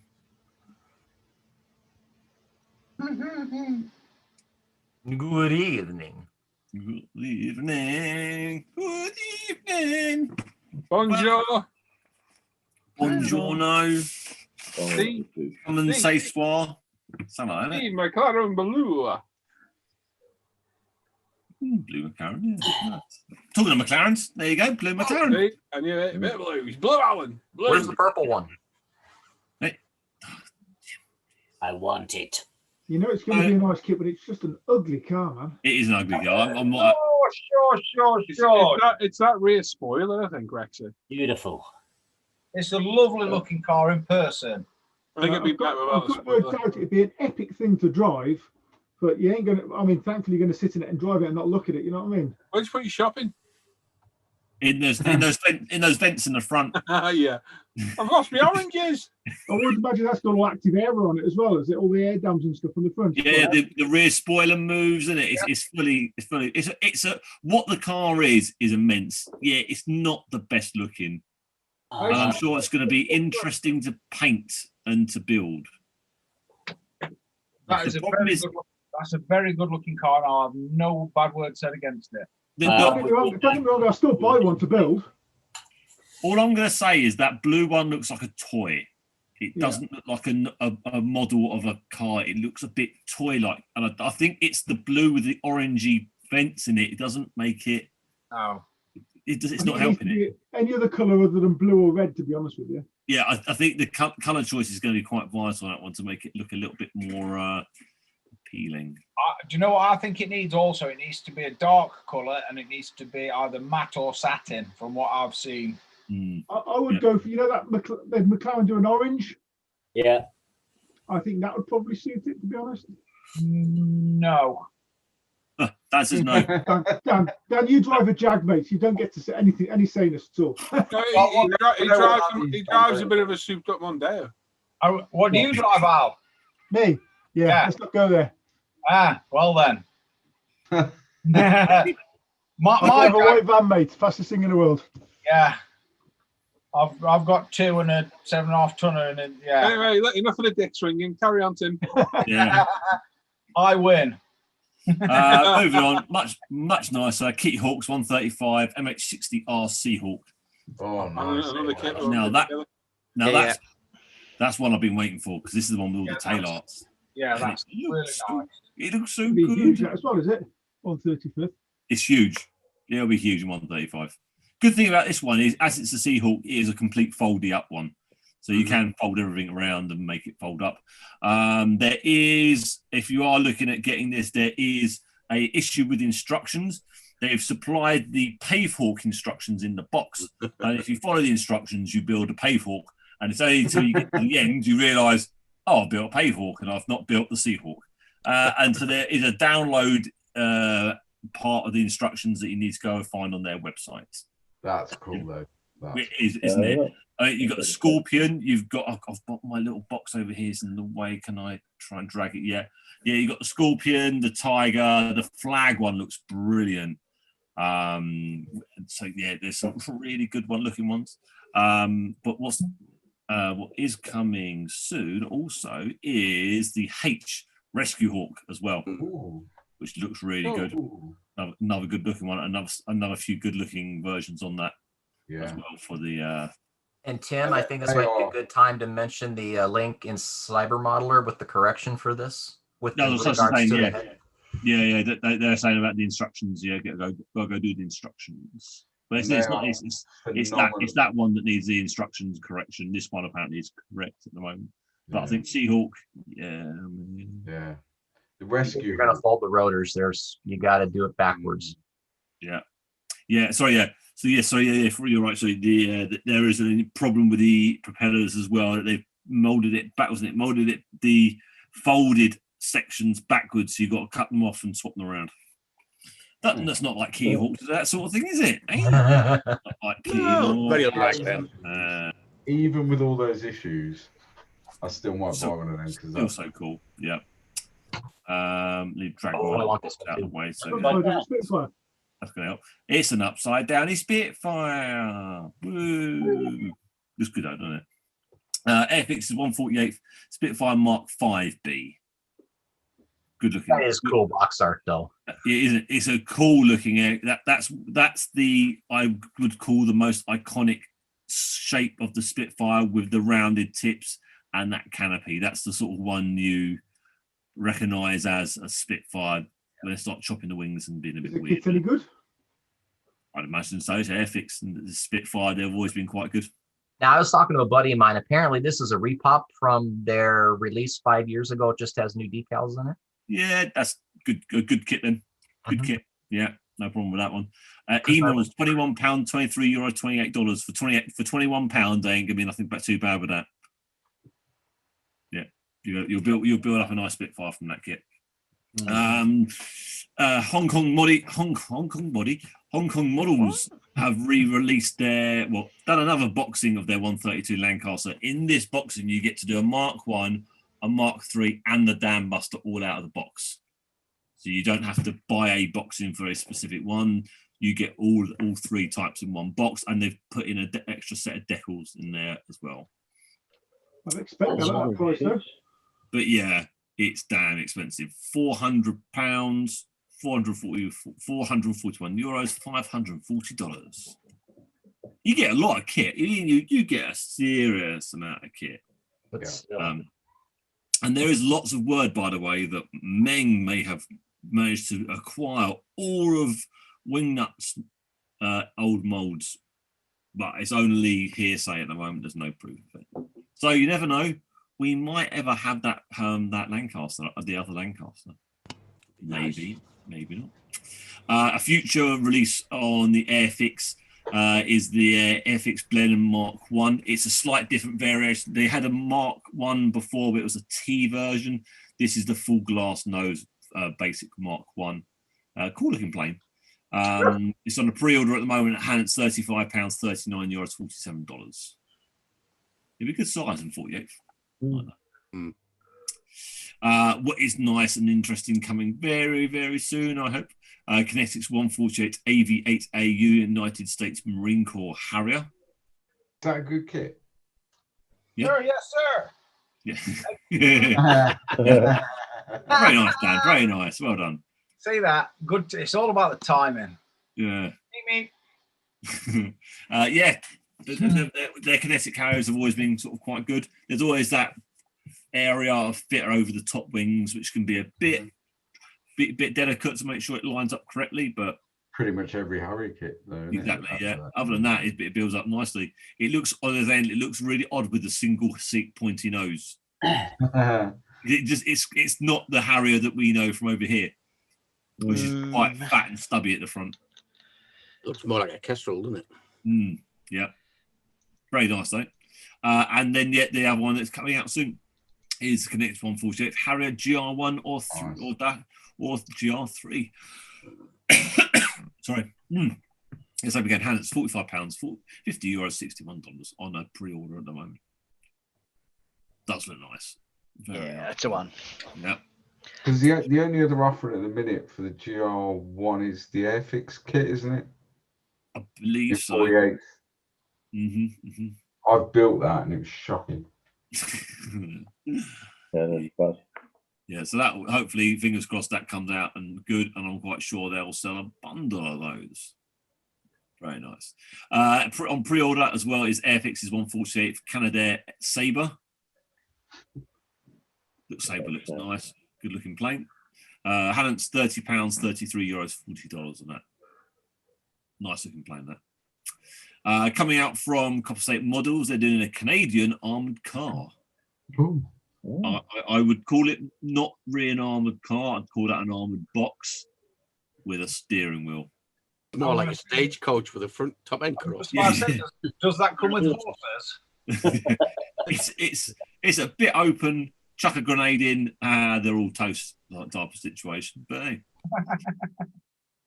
Both chuck a grenade in. At least they can get out quick. True that. Quick exit. Fold. It's probably a fold down, and they can use it as a tipper truck when they need to. Quite like yeah, it is cool though. It's cool. It'll be interesting to see some built up. More from Copper State Models is their Newport, which is now available. It's the 22. Is that correct? 22. Oh, 23 actually. Sorry, my bad on the box art. 23 RFC. Not bad looking plane. £170, €77, $95 on that. Tim, if you need help with the numbers, Dan will help you. Yeah. Dan's always to hand. I'll show you just like this. Look, Tim, I'll just show me like that. Yeah, that's it. You let me know. Brilliant. Yeah. There's lots of numbers on this one. I might get confused. Italieri's 110 year, I think this is going to be of Alfa Romeo. This is the 8C 2300. So I'd imagine that's a 2.3 litre roadster. The thing is with that's really nice. The price is a bit dear. It is a bit dear. The thing that puts me off is the thing in the bottom left-hand corner. Yeah. Yeah. It's just, for a fact, you spend all that money on it and then nothing is going to line up or fit. Yeah, it's fine. Remember, this is not Italieri. Originally, this would be a Protar. Honestly, Dan, it's better. I don't have the same confidence you do, Tim, I have to say. No. I've seen a guy at like Model Club who really likes building these big 1/12 scale, and he does like super detailing on them. And I'll be honest, he makes them look amazing because he does loads of super detail on them. Do you know whose name that's got all over it? Paul? Yeah. Oh, Bap, yeah. Bap. That's got Bap. I'd have one of those all day long. Yeah. It's really decent. They look cool. They do. That is a very cool looking car. Video build, Paul. Yeah, go for it, Dan. Dan's going to do a video build. Well done, Dan. Well done. Superstar you are. So it comes with a steering wheel, surprisingly, as it's a car. You get realistic suspension, a highly detailed engine, rubber tyres, 320 plastic parts. Just not a lot, really, is it? 30 chrome That's a lot, Tim. Is it? That Porsche 959, 165. Really? Oh, okay. Yeah, all right, sorry. Okay. Cool. 30 chrome parts, photo etch parts, opening cowling, screws, tubes, and nylon net. Cool. Yeah, I'm thinking compared to Mini Art, like a tank kit when you get 2,000. Yeah, it is a bit on the pricey side. Handlet's £175, 193 euros, $236. We'll build up big. We'll build up a nice size, but you will need to put a bit of work into that one. More weirdness from Italieri. They're doing their banana, their gunship. Nice. Flying banana. Well, what a one. Like Tom said, it'd be nice if it wasn't Italieri. What a no, they do some good helicopters. Apparently that goes together well because Martin's built it. Yeah. They do some decent helicopter kits. That is a wonky donkey looking helicopter in it. The thing with that helicopter that gets me is, yes, it's a cool subject, and I would not like to be the pilot because whoever's shooting at you can definitely eyeball you. Yeah. I'm going to shoot you in his thigh. There's no problem seeing the pilot at all with that one, is there? You are open and visible. Thing is, though, the pilot does technically, in one of them sized aircraft, does not need to see the floor at all, really, because he's got men in back that's going to, tell him where he's going. But that's just men in back telling him where to go, eh? Remember, moving on. Yeah, moving on. These were pre Hercules and all that. Yeah. I'll be honest, they say gunship. There's a bloke at the back with a machine gun. I wouldn't really call that gun. It's not what I'd be calling gunship. Is like many guns and like several guns and pylons hanging off the side with guns and stuff like that. That's a bloke with a machine gun. I wouldn't call that gunship myself. But hey ho, Hannon's £45, not the cheapest, but it's going to build up a nice size. €50, $61. From Ryfield, they're doing what this is. I suppose this is paper Panzers, but it's not because they did actually make one, and it did get blown up, and it is in the tank museum. This turret, so they made one of this turret, and it was a plan to produce more because it was a simpler, more basic turret than the standard Panther, but had the same gun. But from Ryfield, looks nice, like that. So you get two choices of guns in there. You get the L70 or the L100. A big one and an even bigger one. Yeah. Good. Looks cool, man. Very nice. From Mini Art, they're doing a wonky donkey tractor. I like that. German traffic tractor. I don't know what the hell that really means. I take it that means they could drive on the roads instead of just on the farm. No, he's got road ties on front. That's all. That's it. That's it. It's a traffic tractor. So you move the traffic around with your tractor. The front that looks like a car. It's different. Good on it. Funny art. Very cool. That's fun. That's good. Lots of figures out at the moment. Hello. All right. Awesome and awesome. Yeah. You got the ritual. That was a bit freaky. Cruel lust. Yeah, that's interesting. Yeah. Savage allure. Yeah. And test object. All right. Oh. Cool. And alien hunter. That one looks really quite cool. Name, like the look of that. Yep. Very cool. Uzagi and Razor, like the look of that one, like the dog. Yeah, that looks good. That's really cool. And then the she-wolf, the white waist. Yeah, I wouldn't want to get near her with that swinging that axe around. Ah, that's a printable STL as well. Oh, is it? Yeah, oh, so yeah, there you go. Oh, that'd be good, Dan. I suspect that you might be able to buy the file for that particular one. Oh, that'd be good. That alien hunter looks cool, doesn't it? Yeah, that does. That really does. That's Very got your name on it, Dan. And 1/16 scale, so that's a good size as well. Probably won't be cheap though. Yes, no, it's going to be dead expensive. I think we need to get you printed off the she-wolf. 1/10 scale as well, so that'll be a nice size. Yeah. Not too much flesh for you, Dan. So that'll be all right. It's the eyes, Tim. It's the eyes. Oh, it's the eyes. Is it all in the eyes? Is it all in the eyes? Is it? Always the eyes. Always the eyes. From AFE Club, they're doing the F5E Peace Bell program. Not sure what that means, but that looks like it's the Iraqi F5E. Oh, sorry, YAR Air Force. Yemeni. Yemen. Yeah, Yemen. So okay, so red, white, and black. I thought that was the Iraqi flag. What's the Iraqi then? It's move along. Yeah, it's the same flag. It's just got different emblem in the middle. Yeah. Yeah. Okay, different crest. Maybe that word for it. Yeah. Okay, cool. I don't think that was that. No, the ones I saw were burning. Paul, do you want me to say move along for you? Yeah. Move along. What in the world? Micromers doing the 172 Armstrong Whitworth AW52. No idea what that is. It looks like it's got jet engines in it. Interesting looking plane. Must have been on the early days of them testing out flying wings. Yeah, it's a prototype, the P on it. So yeah, but it looks like it's got jets in there, which is quite cool. Yeah, nice looking plane. Look at that. This looks quite cool. It's a rebox of an older kit, but it's the artwork that actually really catches on this one. Looks basically not really nice. Suzuki GSXR 750. Good, isn't it? Good looking. 1986. Yeah, the other artwork was like a blue and something else. It just didn't look really nice. Well, that I was like, yeah. Nice you might have wanted one of those bikes when I was younger. The old GSXR 750R.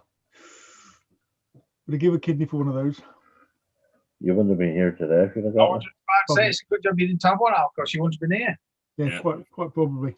Yeah, You may have donated organs. Another reboxing from Mr. Hasegawa. They're doing reissuing the collector's high grade series, the Calstonic Nissan R89 C Super Detail. So in this kit, I have to buy that. Yeah. That is very cool. So in this kit, you'll get the full engine, and I'm pretty sure most of that comes as white metal. Oh wow! Any pricing on that, Tim? Engine out. Lots. I'm going to say you're really going to get that from Far East. You're going to have to order that direct from Japan. We'll get it between us, Al Junior. Sure, we can sort something out, Paul. Yeah. That's awesome. I suspect there might be a bald person in Kent that might want one of those as well. Hey, Simon. No, he's just receding. Oh. Oi. It's fell off his head and it's attached itself to his chin. Yeah. So yeah, that'll be a good one. In theory, you can do the same with the older Tamiya kit, because the Tamiya kit used to have the engine in it, but it won't be as detailed as that, I'd imagine. and the decals will be good, and you'll actually get them, and they'll be able to lay down on them. But yeah, you're probably going to find that's going to be direct order from the Far East to get hold of one before they all get sold. Points when I can find that for sale. Oh, David Year was saying Spot Model have it on pre-order. Oh, do they? How There much? you go. Oh, it doesn't say. I can't have a look. Ronald's saying in the chat as well, the Alien Hunter's only €23. Good. Really? Wow. That's Oh, pretty good. Bonus points when I can find that 037 Japanese touring car one for me. There you go. A bit more car-y stuff. Rodin's selling the Packard Clip from 1941 in 135 scale. Mm. That would have been quite a used vehicle during the war for ferrying around the important people. You're getting the coffees. Yeah, getting the coffees, yeah. Going down Starbucks. I like a Panzer IV. Panzer IV with a full interior. That won't be too many parts. No. No. It's a HOMAG. Oh, sorry. Also H-VOMAG. Not sure what VOMAG means. Someone will tell me. Early production, May 1943. We've got a lot of parts in metal, all coming from Model Factory Hero for the Targa Floreria version B. Oh, do you know what? I've forgotten to grab was the actual name of the car. I'm sure it's Bugatti from memory. Just quickly, that kit is on Spot Model. There's no price. It just says just announced. But it's only plastic, rubber, and water slide. No mention of any. But I think you should be right. They normally have that in. Yeah, if it's the high grade, it will have that because those kits never come with an engine originally, do they? That the Hasegawas are always I don't know. It's high grade. It's at least got a photo etching. It's a high grade. Yeah, at least. We'll see. Keep an eye out. Yeah, we'll see. Yeah, very nice. I forgot to grab what it was now, but I'm sure it's Bugatti. What is very, very interesting. 112 scale, 155 V6 Ti DTM. How good do those wheels look? From the internet. Turned metal. Anodized turned metal. Another must-have car, isn't it? Yeah, it's going to be a hefty price at 112. Slide £600 out your wallet, and you'll probably be getting that. Yeah, imagine. It's a lovely looking car. Cool looking car though. Yeah. Such a car. The Hong Kong models have announced they are going to be doing the B-17F Flying Fortress. So yes, you can do Memphis Belle. Very nice. That ain't going to be small, is it? No, not that scale. Don't usually do too many of these, but this one really quite cool with the wings. It's brand new molding as well. I don't know which parts of the new molding. I have no idea. But it's a mobile suit and it's Gundam. And it does look quite cool. And it's got 2 guns and wings. You can't beat that. A birdie with guns. Mike in the chat said 650 on Hero Boy for the Alpha already. Oh, 650. Yeah. Not surprised. A lot of money. Red Iron Models have got some cool resin bits coming out. They've got the Voskahod 1 spacecraft and the Voskahod 2 spacecraft, which looks like it's just got a bit added on to the side of it. So I think this is the early days of them trying to build a space station, I believe. As they're spinning around the Earth at a crazy mile an hour. But very cool. If you like your something slightly different. I know this is probably going to get Luke and Dan very excited on that one. Luke's name all over it. Yeah. Yeah. Do you get the cats with it though? I think you'd. Yeah, cat tank team. 5 pieces. Excellent. Oh. Now, I don't think you get the tank with it. I think it's just the 5 cats and the one. Oh, in you the just get the cats. Yeah, it's just a lot of cats. Dan, what's wrong? Are you not feline it? I mean,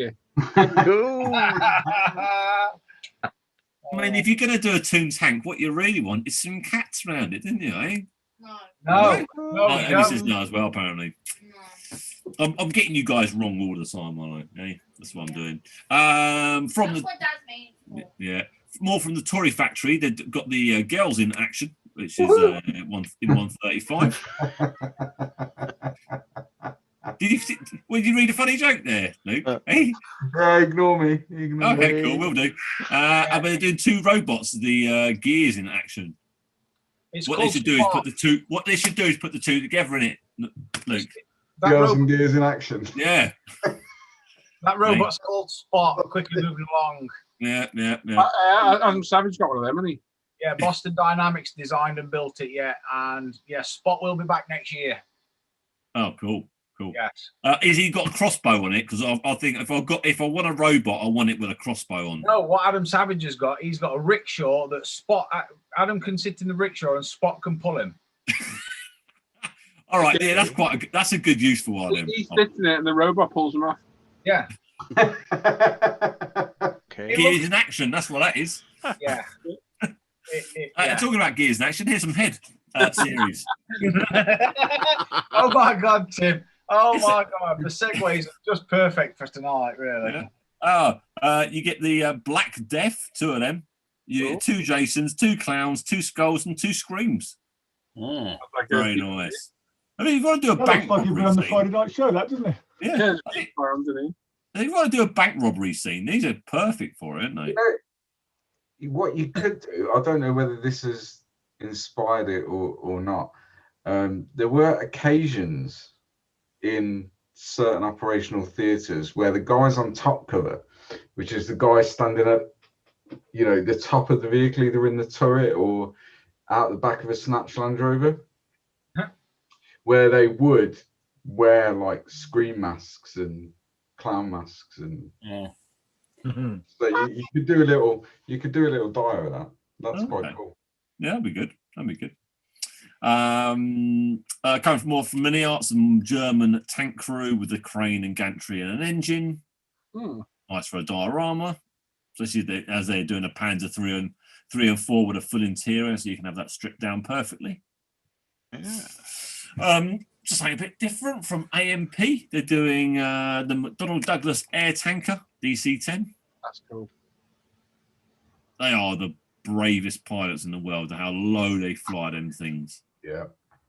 Dropping that foamy stuff on. Put the fires out. It's amazing watching them how low they go. Them planes are not designed to fly that height at all. Or that slow. Yeah. Yeah, they do push them things to the limits of its. I was going to say, because I can't imagine if things are going wrong that it's the most maneuverable aircraft to get yourself out of. No big aircraft is. If it is going to the floor, there's no handle between the legs or above the head. For like. There's no ejector seat on them things. No. There's a YouTube video out there of one of these, and he just clears the ridge crest. Yeah. And my neighbor's father flew those and hid the wing spar, let go, and that was it. Yeah. When something goes wrong in those, there's nothing that you can do. There's no quick get out.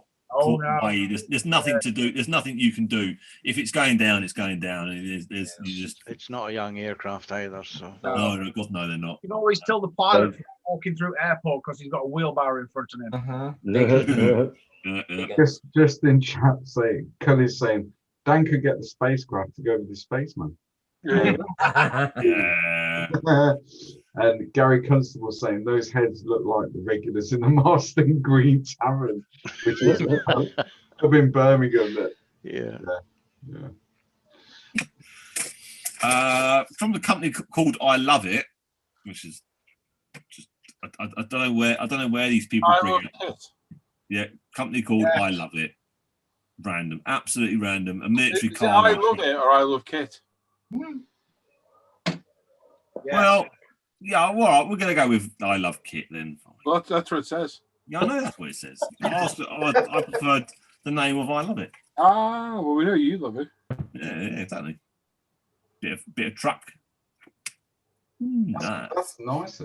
Anyway, moving on. Gecko models have got the British ATMP with an SLPT with a drum trailer. Yeah. It's a lot of that looks like an accident waiting to happen. That does. Oh yeah. It's just they're supposed to be very good kits, the new Gecko model stuff. They've done a lot of bet these ATMPs and they've done the quad. have you ever driven one of those quad things, Luke, when you were in the services? Yeah? Say again, mate, sorry. Did you ever drive one of these little quad things? Not officially. I hadn't done the requisite course. Did you ever not crash one then, or anything like that? You didn't ever crash one by accident in some way? Nothing. No, I fell off it. Yeah. That tells me Luke tried doing a donut in compound.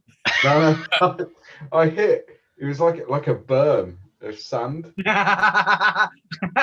in my head, videos like this, because I hadn't done the requisite course, in my head, I'm thinking this is an all-terrain vehicle. Go anywhere. No, it doesn't really work like that. Hang on, what happened? You fell out of a helicopter and you had to get the bus to work. Turning, and I kept turning with it to the point I fell off, and then the quad bike was about 10 meters away upside down. Luke jumped up, dusted himself off, and went, "I'm never doing that again." Yeah, exactly. Yeah. Before you go, what is the drum on the back for? What's the purpose of it? I don't get. Fuel. The drum. Yeah, it'd be fuel or water, mate. Fuel. Okay. When's that out, Kev? Look like a bouncing bomb. To be honest. It's just you'll have to keep an eye out for that one. There's no thing showing what it is. Scare minutes. Echo are pretty good. Once they start announcing stuff, it's normally not too long before. Obviously, with what's going on in the world, it might delay it a bit, but just so you know, this is not a toy, and it's only suitable for adults and modelers. Yeah, that's where I went wrong. I mean, it's not a toy, Luke. It's not a toy. It's not a toy. Stop messing around with it. You get a driver with it. Yeah. You get photo etch with it. So they've done an ATMP that they've released, which was like a Medivac version. With the trailer, with the stretchers and everything else, and they did 3 figures with that. I think it was 3 or 4 figures, and the figures are really good quality. They're really good for what you would get in a kit. There's no need to buy aftermarket figures. That thing needs some Toon Cats batting at the ball hanging on the back. I mean, it is a bit worrying when it says the actual model may vary from the image on the box. Well, yeah, it will. Depends how you put it together. Yeah, after a week, it's going to like. Yeah, but anyway, that's the end of that. There you go, guys. And thanks, Daryl, for confirming the best bit on the back, mate. That's really helpful. You stole the one, Tim. Yeah, nice one too. Yeah, I think I found that 037. Oh, good. Nice. We noticed he's keeping the other information quiet, though. Oh, yeah. What's your question? I'll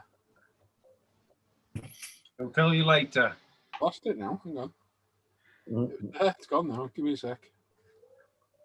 I think it was 34 quid plus post. That's cheap. Not bad.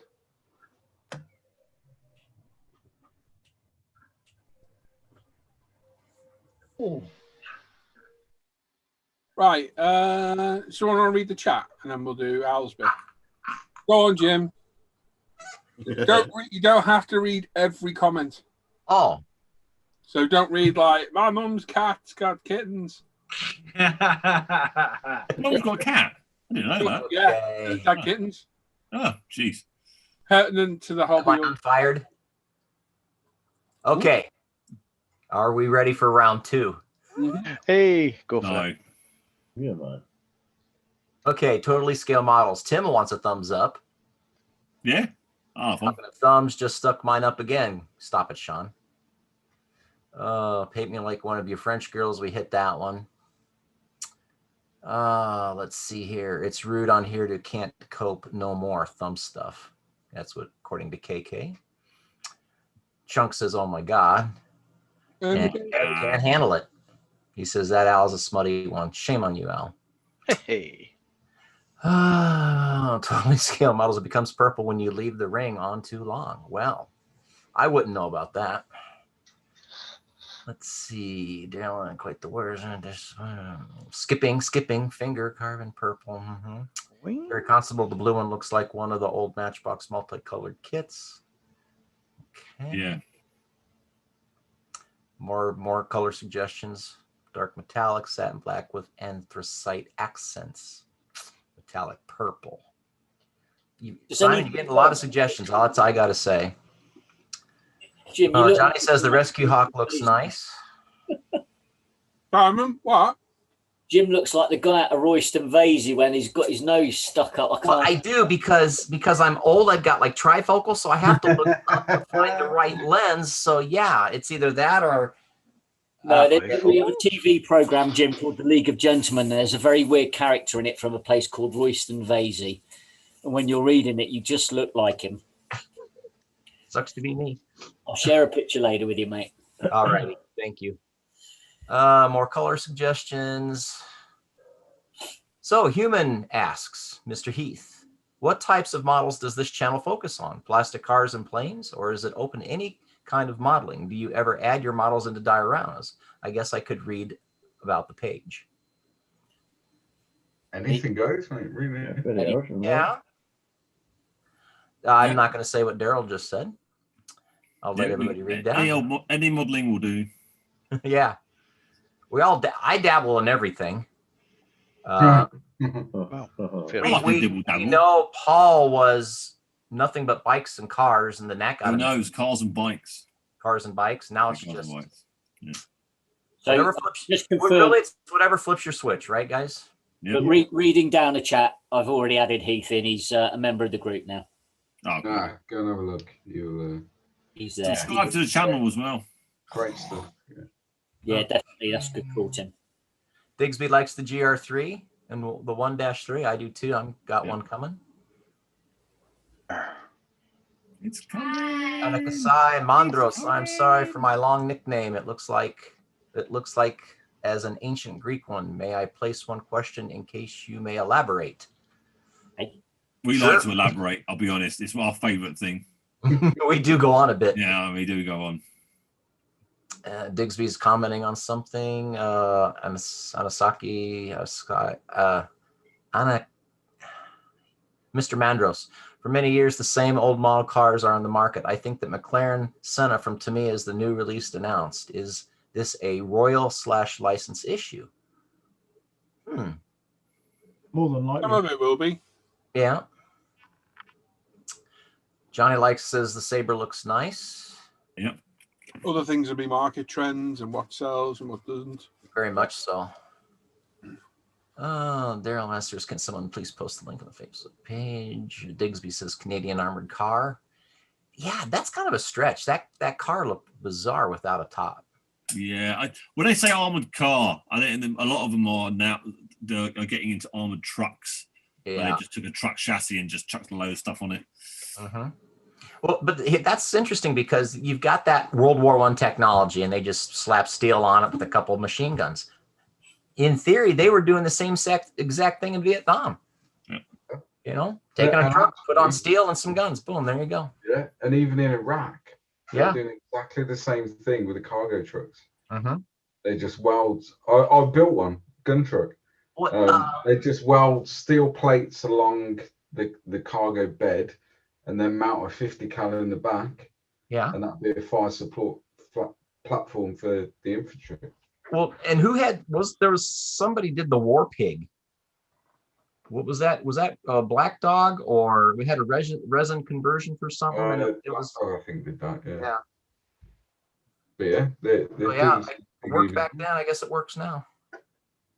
Oh, we won't go there. Any chance of seeing a Rescue Hawk again, Tim? I missed it. So Tim, missed it.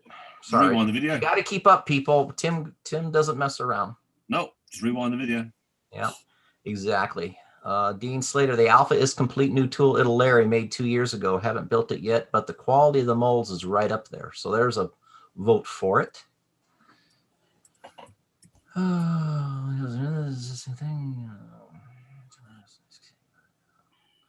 Daryl likes the tractor.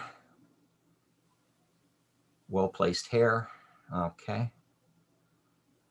Scrolling down.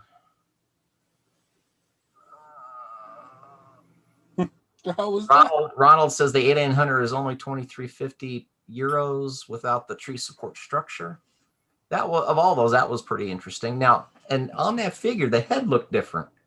It had a bunch of spikes on it. I don't remember the Predator, Alien Hunter, having That's probably why they've done it. Artistic license. Because otherwise they may be infringing some sort of licensing. So they altered the head a bit and called it a different type of easy Dan. Easy. You don't want to stand on people's toes. That's what it is. Yeah, he's got a spiky head. Oh, he's from down south. The alien hunters. Oh. Simon Shore, you also need to join the live at the bench group as well to post on the show. So that was a shout out to everybody. That's how it's done. Yeah, but also particularly to Heath, Jim, who was looking for the stuff. The posts for what you've been working on, what you've been buying, and questions from the crew are all on the live on ISM Friday night bench update thingy. Daryl Masters. So you have a big arse Lancaster cockpit. Is there just a big back end of a race car? So I guess Daryl is asking, why are they doing just the cockpit on the Lancaster?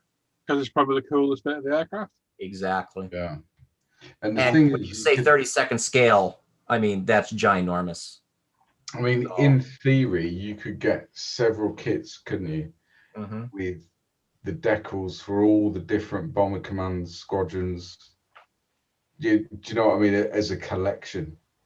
If if you're into the bomber command history and stuff, there's so many different squadrons. And I think he was also saying, I read that slightly differently. So don't Poacher or somebody like that do some back end race car engine stuff. You can buy and do your separate kits.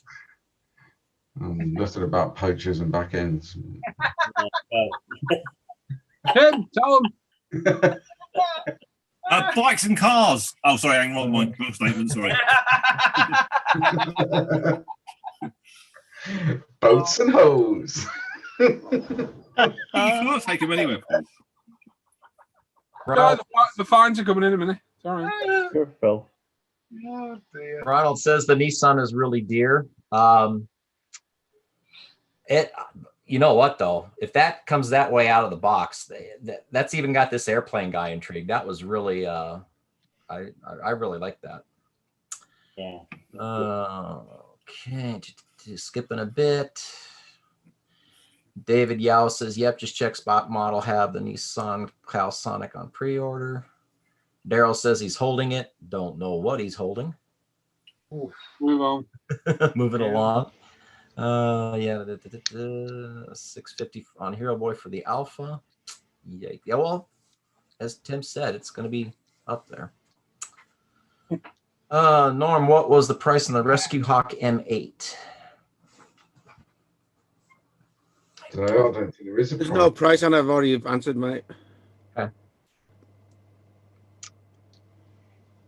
They're at least over here. They're retailing for that whole family is in the between $120 and $125. Yeah, it's going to be around that sort of money.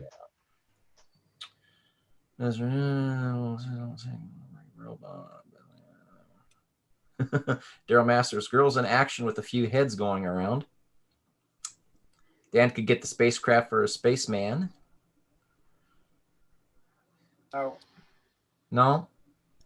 I think he need to get some space cats. Oh, don't. I always thought Dan was a spaceman personally, brother.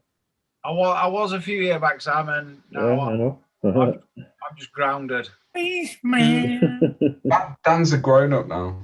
I'm grounded. There's no bits of him a grown up. None of us. Grown up. When I grow up, I want to be an adult. None of us are grown ups. None of us. No. We're all sat here essentially playing with plastic toys as grown men. Dan's built a garage in his garden purely to fill it with plastic toys. Excuse me, boys. Hey, You're all playing with plastic. And it's got the cupboard in the bedroom. Oh yeah. That's that. What? That's different types of toys, Paul. I know, that's what I meant. Gary Constable says those heads look like the regulars in the Marston Green Tavern. Means Jim, I make you a solemn promise now. If you ever come to the UK and visit the Midlands, I will take you to the Marston Green Tavern. On the strict understanding that you don't speak whilst we're If I say we're leaving, we're leaving. Yeah.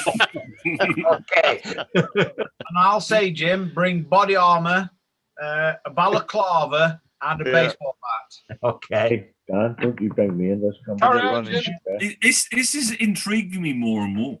Carry on, Jim. Okay. Oh, yeah, carry on. And then I just missed it. Damn it. It moved. Okay, let's do this. Okay, here we go. Someone asked someone scared my this Halloween. Someone scared my this Halloween with a screen mask. Love the airliner. Got 4 to build. That was from KK. Right. Thanks for the diorama idea. Luke crashing the ATMP from Mountaineer Modeler.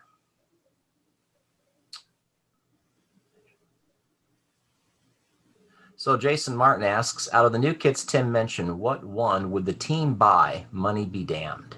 It's a lyric. Yeah, probably the Alpha. Yeah, I have to go with the Alpha myself as well. To be honest. I'd have to get a black marker as soon as it comes through my door and scribbled out the Italieri bit. Hang on a minute. Model Factory Hero Alfa Romeo for me, definitely. That's what I mean. Yeah, the 155. I thought you all wanted the Salieri one. Oh, no. No, I'll have the R. Money be damned. I'll have the Calsonic. Calsonic. Me too, Stan. I would have. This is controversial. If money was no object, because I couldn't build it and do it justice, but I'd buy that Hero Boy kit and I'd send it to Paul to build it. Video. Thank you. It'd have to be a video build, obviously. Bless you. Bless your cotton sock. You could condense it all down to a quick video too, Paul. Yeah.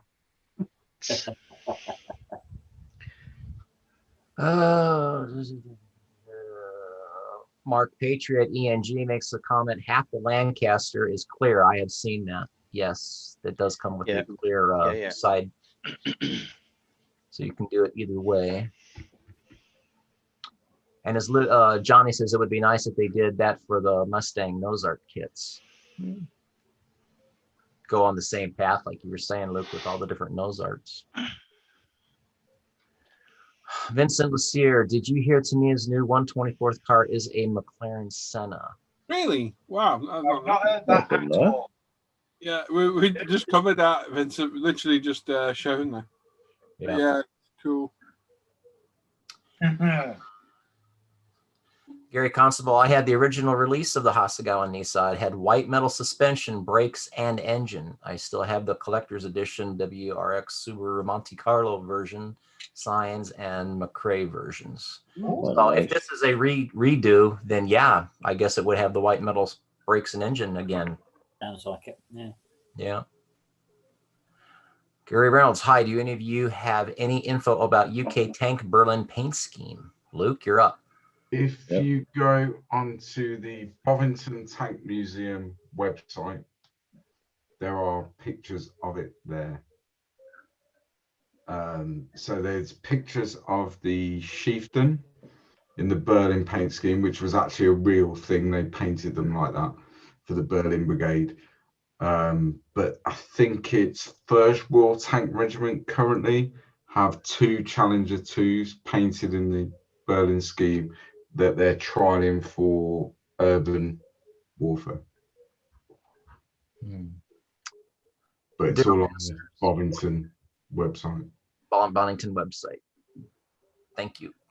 Daryl Master says, yeah, I meant focused engines from race cars, back end with maybe axle back wheels versus full Lancaster cockpit. Didn't think it was a difficult question. No, I just probably read it wrong. That would be interesting. Good idea, though. Model Factory Hero already do engine kits They do their 112 engines, and you can buy But them. do they do it in situ in the back? No, it's like you get an engine stand and the engines go with it. So it's not like the back end of the car, which like you're saying that would actually be really good if you had the gearbox, the axle, stuff like that. That would be It's good. like a cut-off model. Yeah, that would be very good. From that firewall backwards would be interesting. Yeah. You could do that with your MP4 there, Jim. Get a hacksaw to it. It's almost had a hacksaw a few times. Yeah, obviously, to be honest, it's probably the best part of the model you've done so far. Yeah, no doubt. God, what a piece of. Never mind. Moving on. That's what that. He says, not just playing with plastic toys, you have dedicated entire spaces or rooms to the hobby. Well, yeah, but still. Yeah. Yeah. It's like the bar out of Star Wars. Yeah, it really is. Oh boy. Daryl says, laugh out loud. Don't ask how many airbrushes they have, human. Yeah. Elitists. Yep. Yeah. How many have you got, Si? About 8. There you go. Oh, done. And that's about it. And yes, I have waffled my way to here. Thanks. Hey. Well done. Nice But one, Jim. I sped it up. I skipped some. Did very well. Got to get the hang of it. Kelly's saying in the chat, "Oi, Birmingham is not that scary." ... Actually, Here it is. Yeah, it is. It is. There's a reason you drive through it and not to it. Yeah. Kelly, come and spend a night with me. No, that sounds wrong. Oh! I've We been have giving given a that offer. date. I've been giving that offer as well. I'm waiting for lockdown to finish so I can You'll get that. see how scary it is. Yeah. Oh, brilliant. Yeah, after lockdown, I'm taking up Luke on that offer. Taking Luke up where? Wherever that place wants to take me. Al. Yeah. Hello. Oh, man. How have you got watch? It's worse. 130 still. Okay. So, my camera's still off. Sorry, everyone. sorry, not sorry. 93 likes and 3 dislikes. So we get another 7 likes. Gary got 2 friends. Or 3 accounts. What are we going to do? Should we do our giveaway? Way now. Yeah, why not? Right, we've got a £20 UMP gift voucher to spend on Ultimate Modeling Products website. So all you've got to do is, when prompted in the chat, listen to this. When you're prompted in the chat by Al Jr., pick one number from 1 to 1,000. You get 5 minutes. And after 5 minutes, do a random number generator. And the closest person to the number wins. It's as simple as that. No, Heath, I'm here, mate. I've been here all on. My camera's been off. I was taking tablets and then I completely forgot. I was dropping a couple of E's. I left my camera off. Meds, man. Yeah. So Good. wait for Alan saying start your numbers. Pick one number between 1 and 1,000. You get 5 minutes, and away we go. So you ready, boys? Are you ready, Al? And I'm begin ready. in 3, 2, 1. Start your numbers. So one number between 1 and 1,000. One number. 5.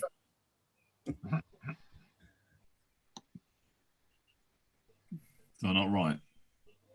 No, we don't know yet, do we? Oh, okay.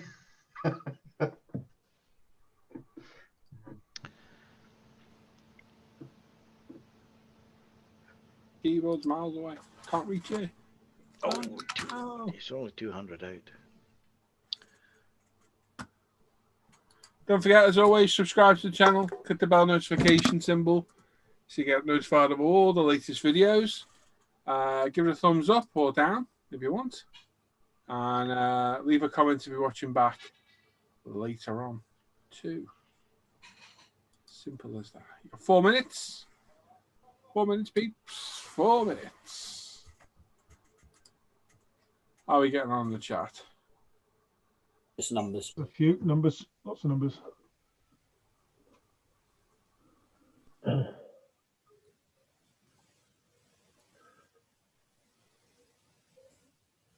we are. Yeah, pick your number. 1 to 1,000.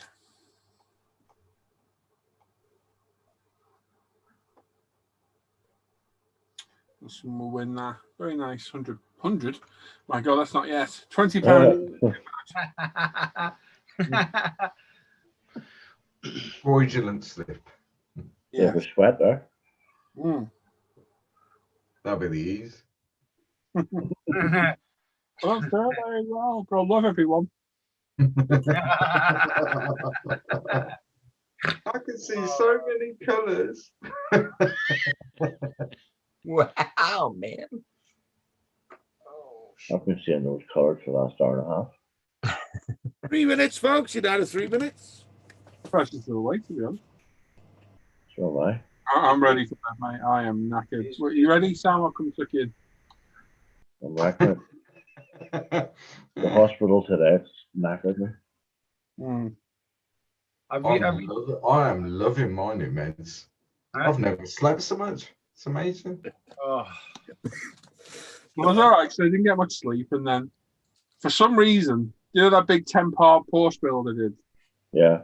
That I ended up with, like, I don't know, 90 hours of footage to film 10 parts, and then made those 20 to 45 minute long videos. I've decided to condense all that into a 20-minute video. Oh. So I sat there last night and this morning for about 3 hours. Awesome. And yeah, it's there. It's ready to be. I think it's 26 minutes long, all in. Gary in the chat, Ride the Wind, is saying, Paul, I'm curious, can you tell from your data who actually thumbs up, thumbs down, likes or dislikes? I can't see who they are, but I can see where they're from. Yeah. It doesn't take a lot to work it out. Just haters. Sodom, who cares? It's interaction. This is the thing. Whether it's positive or negative interaction, they click on the video, so that gets us some interaction that's positive from YouTube. Yeah. The way the YouTube algorithms work, any interaction is good. Yeah. So they're actually doing you a favor. Disliking, thinking they're making a difference. The only difference they're making is it's more interaction. So it's not a bad thing. Yeah. Plus one of them's Gary. Yeah, definitely. If they take the time to dislike my video, good on you. Well done. Johnny in the chat's just put 2 numbers in, so I'm sorry, mate. You're disqualified. Johnny, 1 minute, folks. Not listening to the rules, mate. Hang on, what's going on in the chat there about Lee? Lee, yeah, £20 voucher. Lee's good. That's a case of candy canes. I'm not sure what that means. Me neither. What sounds me, Cal? Jake says, Paul, do you really enjoy the video builds or do you love it? Yes. I enjoy doing the builds. I enjoy the interaction with everybody as well. You need to do more of that, though. Yes, not very. I'm not very forthcoming with my audience, apparently. Not very. So yeah, no, I do enjoy doing them. I think the thing is, as a novice. Hold on, guys. You ready? In 3, 2, 1. Ding-a-ling. Oh my ding-a-ling. Hold that thought. Luke, hold that thought. We'll chat while these are looking for the number in a minute. Yep. Sorry about that, Luke. No, it's my fault, mate. I should have looked at Just sharing? Yep. Oh, they are looking at there. Right, I'm going to put 1,000 in there. The keyboard's at the other end of the bloody bench. Struggling here. So ignore the 10 that was already there. I'm going to click this, so this will be our winning number from tonight. As always, if 2 people pick the same number, the first person to pick it wins. And when we draw the number, these guys will have a look, find out who's won it. Please don't shout out in the chat who you think's won it, because we've had the wrong name shouted out before. So the winner of the £20 UMP gift voucher, the number is 697. 697. Oh, sorry. You all right there? Wow. That's how we answer. Right, what are we going to say, Luke? I was going to say, I think as a novice YouTuber, and I've done 2 build series now, what I didn't even appreciate, to be honest, is how much time goes into producing those videos. I think you can pretty much say, and I think the more you do it, the quicker you get, and you have a bit of a system. But you can pretty much say for every sort of hour of footage, you've probably got between 3 and 4 hours of editing and getting that video ready to put on YouTube. I don't think people always appreciate how much time and effort goes into doing a video build. The last 2 parts of that Porsche build was 9.5 hours of footage. Yeah, cut down to 2 20 and a 25-minute long video. Yeah, but the thing is, you've got to go through that 9.5 hours to pick the relevant bits that you want to talk about, and that's where the time comes. Try doing the other way, where you're then trying to condense down what you already condensed. Yeah, full 10 parts into 120. I don't think I have to go through each part and make it 2 minutes long. Yeah, I don't. Yeah, I certainly didn't. I certainly didn't appreciate how much work goes into it until I did it, and then went, "Wow, yeah." But the Porsche one did knacker me. I am done for video, but video builds until the new year. I'm not doing any more till January. Because that was a long, hard build. Yeah, 10 videos in less than a month. It's difficult, and I think again, and I'm not here to blow smoke up anyone's ass, but if you look at but if you look at the quality of your video build series, they're awful, aren't they? Shocking. But you look disappointed is what I feel. And all of this is free. There's no subscription charge. There's no pay-per-view. There's no anything. It's all free. No public apologies. I'm not going there. I'm not going there. You action match. Oh wow, I've already done that. But you know, it's all free, and I think sometimes people forget that. Yeah. And they have an expectation of, oh, I want to see this, I want to see that. Well, yeah, it's good to get feedback on what you want to be watching, and that helps grow people's channels. However, remember, this is for free. Yeah. So you've got to limit your expectations. Not every build that someone's going to do is going to be a video build. No, the Glenn and the Cash just ordered that R9C from Hobbyland Japan. Oh, $102. Yeah. I think I might pass. You know, you look at a lot of the YouTube channels out there, most of them now are either charging a subscription to watch it, or they're on Patreon, and they release their content early to their Patreon members. That's absolutely fine. I think that idea is, out of all of them, is probably the best way. Is you get people to pay for it earlier, but you still release it to everybody, but you just get people to pay for the earlier release, which I think is quite a good way of doing it, because you still covered people that don't want to pay for it, that haven't got the money to pay for it, but then there's people that are quite happy to pay for it. I think that's a good way of doing them. It's not an easy thing to do. It's not an easy thing to do a video build, and to do a good video build is the key. There are channels out there that do video builds, and they're not the best. So many video builds have you done this year? I know how many you've done. I counted my builds. When the Skylines, I've completed 22 this year, and 11 of those were video builds. Wow. That's a lot of work for free. Saying, does Paul have a separate channel for his builds, or they all pushed it? Technically, this is my channel, Heath. We just get the guys on for the live shows. Luke's got his own channel, Black Rifle Model Works, and that's it. Nobody else has. So it's technically. No. I've got one. I just haven't put anything up. Tim's got a channel. Yeah, I've got a channel. This is technically my channel, so anything non-live will more than likely be from me, or occasionally you might get one from Lee, who's my business partner, because me and Lee own Ultimate Modern Products as well. So yeah, all the content on here that isn't live is mine mostly. Lee does occasional 3D print ones. Do you know what? I've missed some of them. To be fair, he needs to get back on doing them. You know what I miss?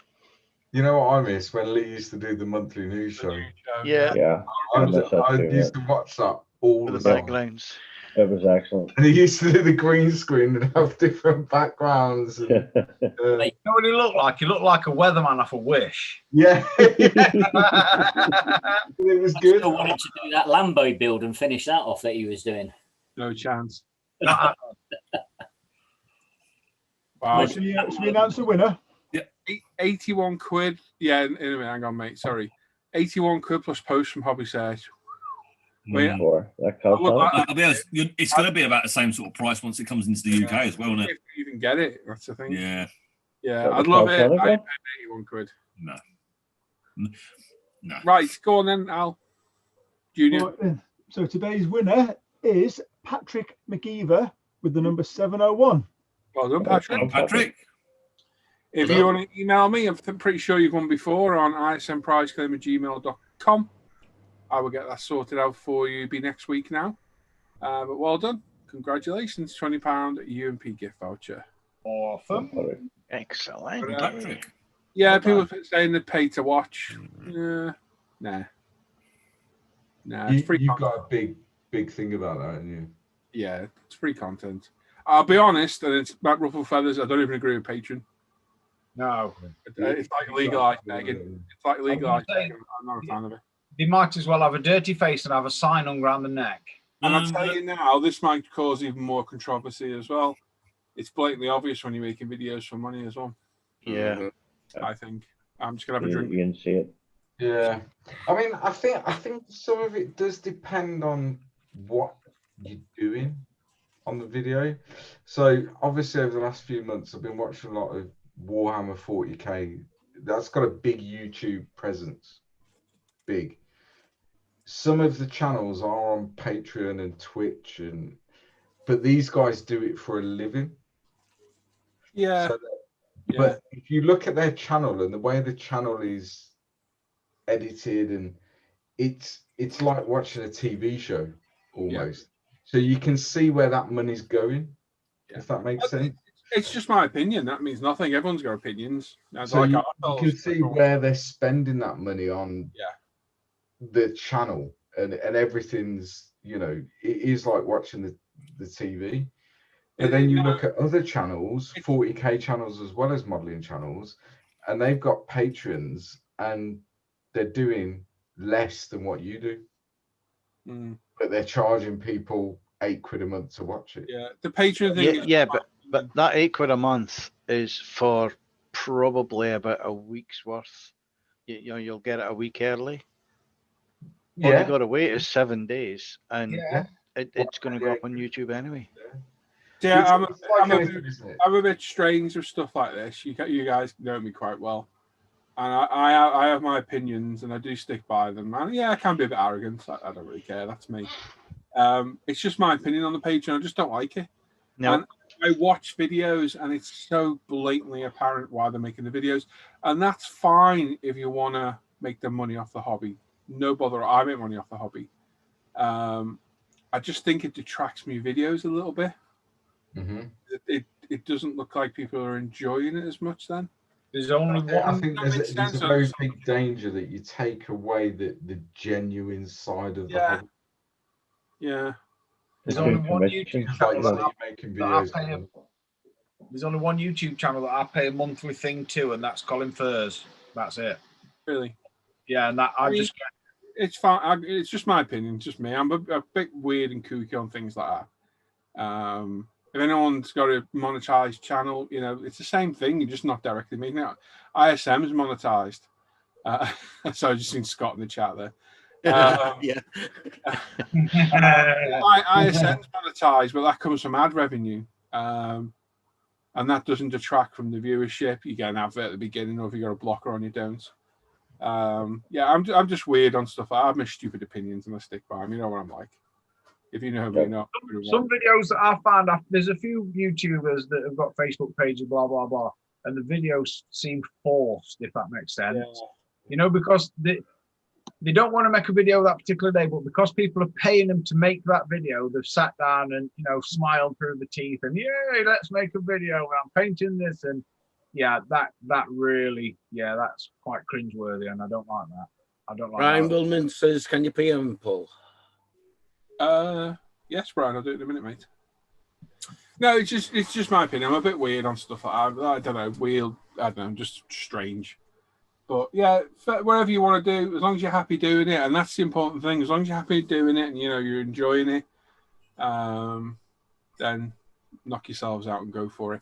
I've seen a comment there of Heath. What do you think of channel sponsors, not artist sponsors? But if you can get a channel sponsor, go for it. Oh my God, yeah. Go for it, because you won't get offered that very often. No. Me and Lee sponsor Perry Scale Models. Mm. And yeah, if you get offered that, bite their arm off. Bite their arm off. I get a few fringe benefits from this. Not a lot. I've had them in the past. Sounds really dodgy there. I thought you got a number one, not fringe.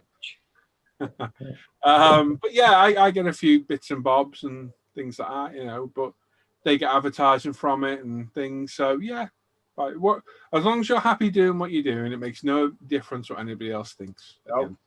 My opinion means nothing. You know, it's my opinion and that's it.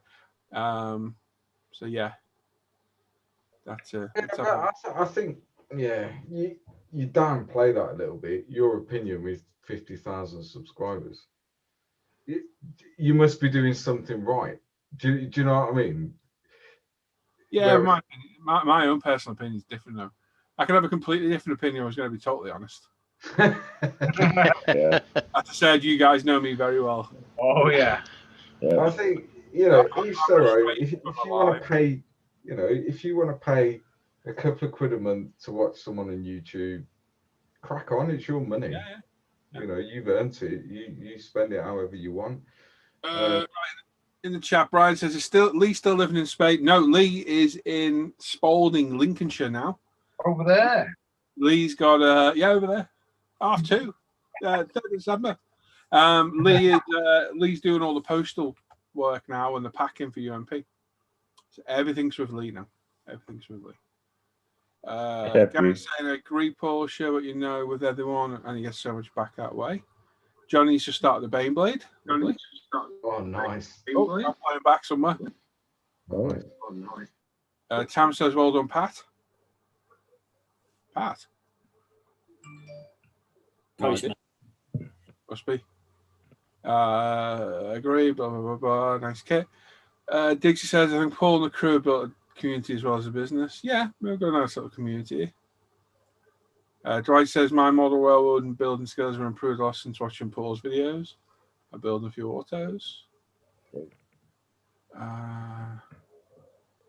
Scott put a bunch of tosses if you ask me. Hello all. Says, "Nothing worse than watching a video of it every 2 or 3 minutes." Yeah, that is annoying. They're only on the end and the beginning of your ISM ones, aren't they? The amount of people that have them continuously. I understand it makes people a lot of money on their channels when they haven't got a lot of money, but my God, is it annoying? Yeah, I guess it's a balance, though, isn't it? Whether they're providing content and they need it to make a living versus I don't need it because I'm making a living in other ways. Yeah. John who's in the chat, Scam Automatic, saying 40k YouTube stuff is so filler heavy. I can't settle on watching it due to the low content. Yeah, that's true. Johnny follows a lot of channels and he subscribes to one sailing channel. Yeah. Build on a budget, says, and even in all. Brian says, authenticity is needed now more than ever in this world and be rewarded the more honest you are. Yeah, I don't think you get anybody more honest than me. Well, on that point, dangerously honest sometimes. People are probably under the illusion that you get all your kits free and sent to you. Well, they're totally wrong. You do a review of a kit because you bought the kit. The last free kit I got, obviously, I get them through UMP and I get them a trade. And that's a good perk. I do like that one, especially when we got a Tammy account. Wow, it was excellent. It's like, hey, the last free kit I got. Well, it's still that Alpha, isn't it? No, that's stuff after that. Is the With the catering, Paul, was it? One of the It might 16th be ones, Paul. the catering actually off, Brian. Oh yeah. Did somebody send you a 16th one, Paul? What? Didn't somebody send you one of the 1/16th? No, I traded that for a Bill kit. No. I got a load of BMAX from BMAX about a year and a half ago. Built most of them now. Oh, I can't. Let's not forget that pickup truck I got you. Yeah, that's Oh, hey, that was a donation and a half. Was it 959 your birthday present? Oh, the 959 Sam bought me. That's the one. That's the last one. Yeah, that's your birthday present. That's off friends, off manufacturers. I've only had a handful. Not many. Well, it's one of them at the end of the day. Yeah. Karma's a very real thing. Oh yeah, karma will get you. Paul is being himself is why he has 50k subscribers. Yeah. It'd be a different channel if I was truly myself. Yeah. Be very quiet. Yeah. I don't know. I don't think it would be that quiet. Tim, you've been there. Anyway, moving on. Johnny says, I agree with you, Paul. Some of the channels I follow, you can tell they're in for the money, so don't Patreon them. No. If you Got a want live unboxing for what you bought this week. Oh, Jim's got a box. Darren says, you want to support UMP retail? Yeah, go buy from us. Brian says, Kitty, yeah. See, I think I'd rather support a channel as such by buying merchandise or their products like your UMP stuff than literally just physically giving them money. Yeah. I'd rather get something a bit more back for your money, sort of thing. I know, or don't know, but I reckon if I put on one of the channel on one of my videos, I want to start a GoFundMe to buy this kit, I'll almost guarantee I get the money off people. Yeah, of course. Yeah. Oh, yeah. I don't want to do that. If I'm going to build something, I'll buy it myself. Is this your hobby still? Yeah, I've got loads of kits. The room's full of them. I mean, the thing is, it's a totally different thing. This is not my living. This is not my business. Oh, excuse me. But I started my YouTube channel really for me to document what, the progress through the hobby. That was the whole purpose behind it. It's not monetized. It's not anything. It's just my way of documenting. In 15 years' time, I can look back at videos from 15 years ago, hopefully, and go, I was really bad at modeling. Why the hell was I putting it in the public domain? Why is anyone watching this stuff? I've got videos from 8 years ago I can go back and look at and I think, oh my God. Yeah. So it was a way of documenting it. And, occasionally people want to watch it. That's fine. But I'm never going to make any money out of it. Never. And you enjoy it. People are under massive misconception that you make money out of YouTube. You don't. You don't. It costs you a lot of money by the time you invest in cameras, the PC or Apple Mac or whatever to edit the footage and the software to do it, and it costs you a lot more than you'll ever make. But yeah, you don't make a lot. You need hundreds of thousands of views to make any money on YouTube per video. You need to do, I think someone told me ages ago, you need about 400,000 views before you'll make $400, and you do that 3 or 4 times a week to keep the revenue constant. That's a lot of work. That's a lot of work. It is. And the problem is when you're doing that, this is what I'm talking about now, it becomes apparent you're doing the videos for money, and the videos go downhill, the quality goes, because you're just looking for content. And if you want to see a good one, and this was pointed out, if you watch Leon Lush on YouTube, I love Leon Lush, hilarious guy. If you've not seen it, go and watch it. He outs people who are like, fake on YouTube and things like that. And he was talking about the Facebook videos. Have you seen them? Yeah. It would be like a magic trick. Right.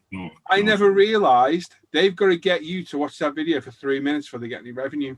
And it's all padded out. And now you go and watch one, it doesn't get any interest until it goes past 3 minutes. Yeah. I was like, oh my God, he's right. And there's some awful content on there. Awful content. And that's selling out then for money. It just makes you look a bit of a tip. Does anyone know Julius Dean or Dine used to be the magician on Facebook? Yes, easy. Yeah, now his original videos were quite good. His magic tricks were pretty good and he interacted with the public. Have you seen the latest ones? Yes, he's just out to make money now after them. Awful content of fake magic tricks, stupid fake pranks, and it's just like, why? Why have you done it? And all the comments. I think pranks are the worst. Prank videos are the worst out of all. Oh my God, if they're genuine, they're hilarious. Yes. Oh, they never are. No, they never seen are. none of them. They're keeping you there for 3 minutes while they fill a balloon with ketchup and mustard. Oh, that's just rubbish. If you want to go and watch a good magician, is a young youth called Chris Ramsey from Canada. He's got a beard and he wears a cap backwards. He's a top magician. I follow him a lot. Because some of the stuff that he does is just blinding. What he does at the minute is he does Japanese puzzles. You know, like he'll get a box that's been cut, welded, whatever, and he times himself to solve the puzzle and then reassemble it. And he's literally just designed and released his own puzzle, which is like a mini magic trick. But yeah, Chris Ramsey, top bloke. Go and watch him. He's a sound. Yeah, I'm sub to him. Yeah. I was going to say something in the chat. Cully's in there looking for a disc space circle cutter. Do not buy it from AliExpress. It will 100% be fake. No, that's their main company. What? Yeah. Display on AliExpress. Yeah. If you go to Dispay's actual website, the only place they link you to buy it from is AliExpress. That is actually their store. From them. From them. It's the only. You can't buy direct from Display. You've got to go through AliExpress, or you go HM Hobbies in the UK is best idea. Go to a UK store. Go to HM Hobbies in the UK. They're always 100% legit. Yeah, absolutely. But yeah, if you go to Display's site, go into there. It is, and you follow their direct link. It takes you into AliExpress to buy. That's what you're looking for. Yeah, show it on part. Yeah, I thought it was a bit. I was thinking, why is always? I went on AliExpress and there's loads of it on there. I was like, oh no, I'd rather buy it from direct. Where when you click their direct, it's the link to AliExpress. If you follow it to their store, you know it's but if you go to AliExpress and look for it, it may not take you to the store. It may take you to some of the fake stuff. Yeah, that's what I'm saying. And that's a lot of people have been caught out like that. Well known for being fake. The same on eBay. If you go to the seller's store on eBay or AliExpress, you should be fine. If you see it advertised by anyone else, steer clear. Yeah. HM Hobbies has sold out at Circle Cutter anyway. They expect it. Yeah, they did. Yeah, they always do, and quickly. Just quickly, David Yeo says you need a big pair of tits, so we got a lot of views. I'm all right then. You seem to be doing well. We got Sam as well. I was going to say, where's Sam? Come on, Sam. Get him out. Hey, get him in there. Get him in there. There you go. The Madonna one's, Paul. Do you remember that? Oh, yeah. Oh, yeah. Well, back to Simon's segment. What have you been buying this week? That's over. We're done with that. Don't be showing that, Jim. That's nice. Now, mate.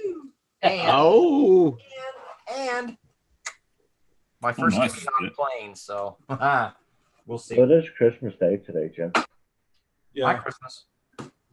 Let me just read. Hang on. The first investment for a beginner on YouTube may be expensive. Happily, there are some good opportunities with cheap prices, lights, cameras, etc., but not for the most recent computers. No. Daniel Blair's in the chat. Hello, Dan. Hey, Dan. Chloe's going to borrow mine for a bit.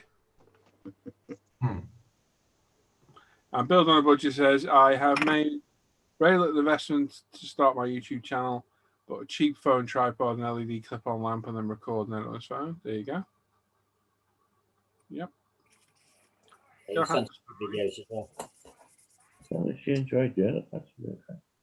Yeah, I must get mine up and running properly. You stop enjoying it, then Right. No,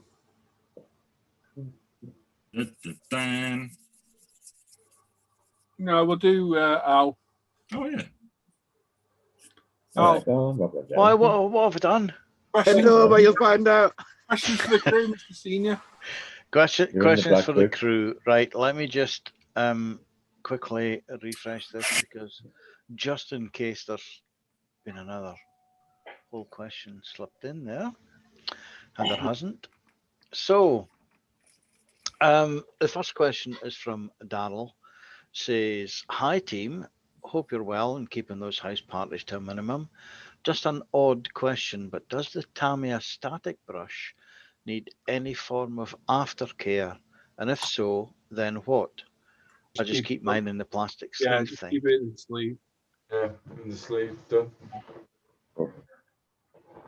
I sometimes give it a brush off on my trouser leg to get rid of any dust that's in it. That's what. Yeah. I use the curtains. Yeah. There you go. Yeah. Oh boy. Just That's disgusting. That's terrible. I knew as soon as I said it. also, just to say that if you pull the handle off, there is Yeah, a lot another of wee brush people in the end. realise A that. lot of folk don't know about that. Yeah. It's good I for use getting a smaller brush. Ooh, I didn't know that. There's a handle on the curtains? Yeah. Yeah. Because you need them. It's a brown one. So you don't hurt yourself. Yeah. Jim. We're getting worse. John We in are. the chat, he's got a content is king. Production value is really nice and will come with time, but make something people can learn from and then watch it again and again. Yeah, Yeah. exactly. That tells me that John's speaking from past experience for when he was Mr. Humbrol. Well, I'll be honest, John's one of the first model making YouTubers I watched. Yeah, I'm me. 2009, 2010. Long time ago. It would John, and then your first video I think that I seen was for E-models, and it would be the Corsair. Yeah. Yeah, that was the first Yeah. one. Yeah. The first one I watched as well. I don't think his style of talking to cameras changed, but everything else has changed. If that makes, it doesn't make sense, but it makes sense in my head. You know what I mean? How you explain yourself has not changed, but obviously the camera angles and your cave and everything. You know what I mean? The stickers, yeah. Production has got better, and content obviously. And I still haven't built my Corsair. Go on now. Go on now. Next one. Next year, I'll throw it in for next year. Okay? I meant next question. Oh, right. The second question is from Darrell, and I think it's a good one. He says, "If there's one tool that you'd love to be able to improve, what would it be and why?" If you can behave for a start. No, it's not my fingers. Jim, go on. Everybody's got one of these, right? Exactly. What's that? Whatever. Excel blade, whatever. Somebody would invent a blade that would never dull down. So you don't have to buy a box of 100 of them. Holy cow. That'd be nice. Yeah, but they'd never make sales then, would they? Got a business. Yeah, I know, but geez Louise. They make fails. I think they do for boats. You can resharpen them. Anyone who's not much of a tramp?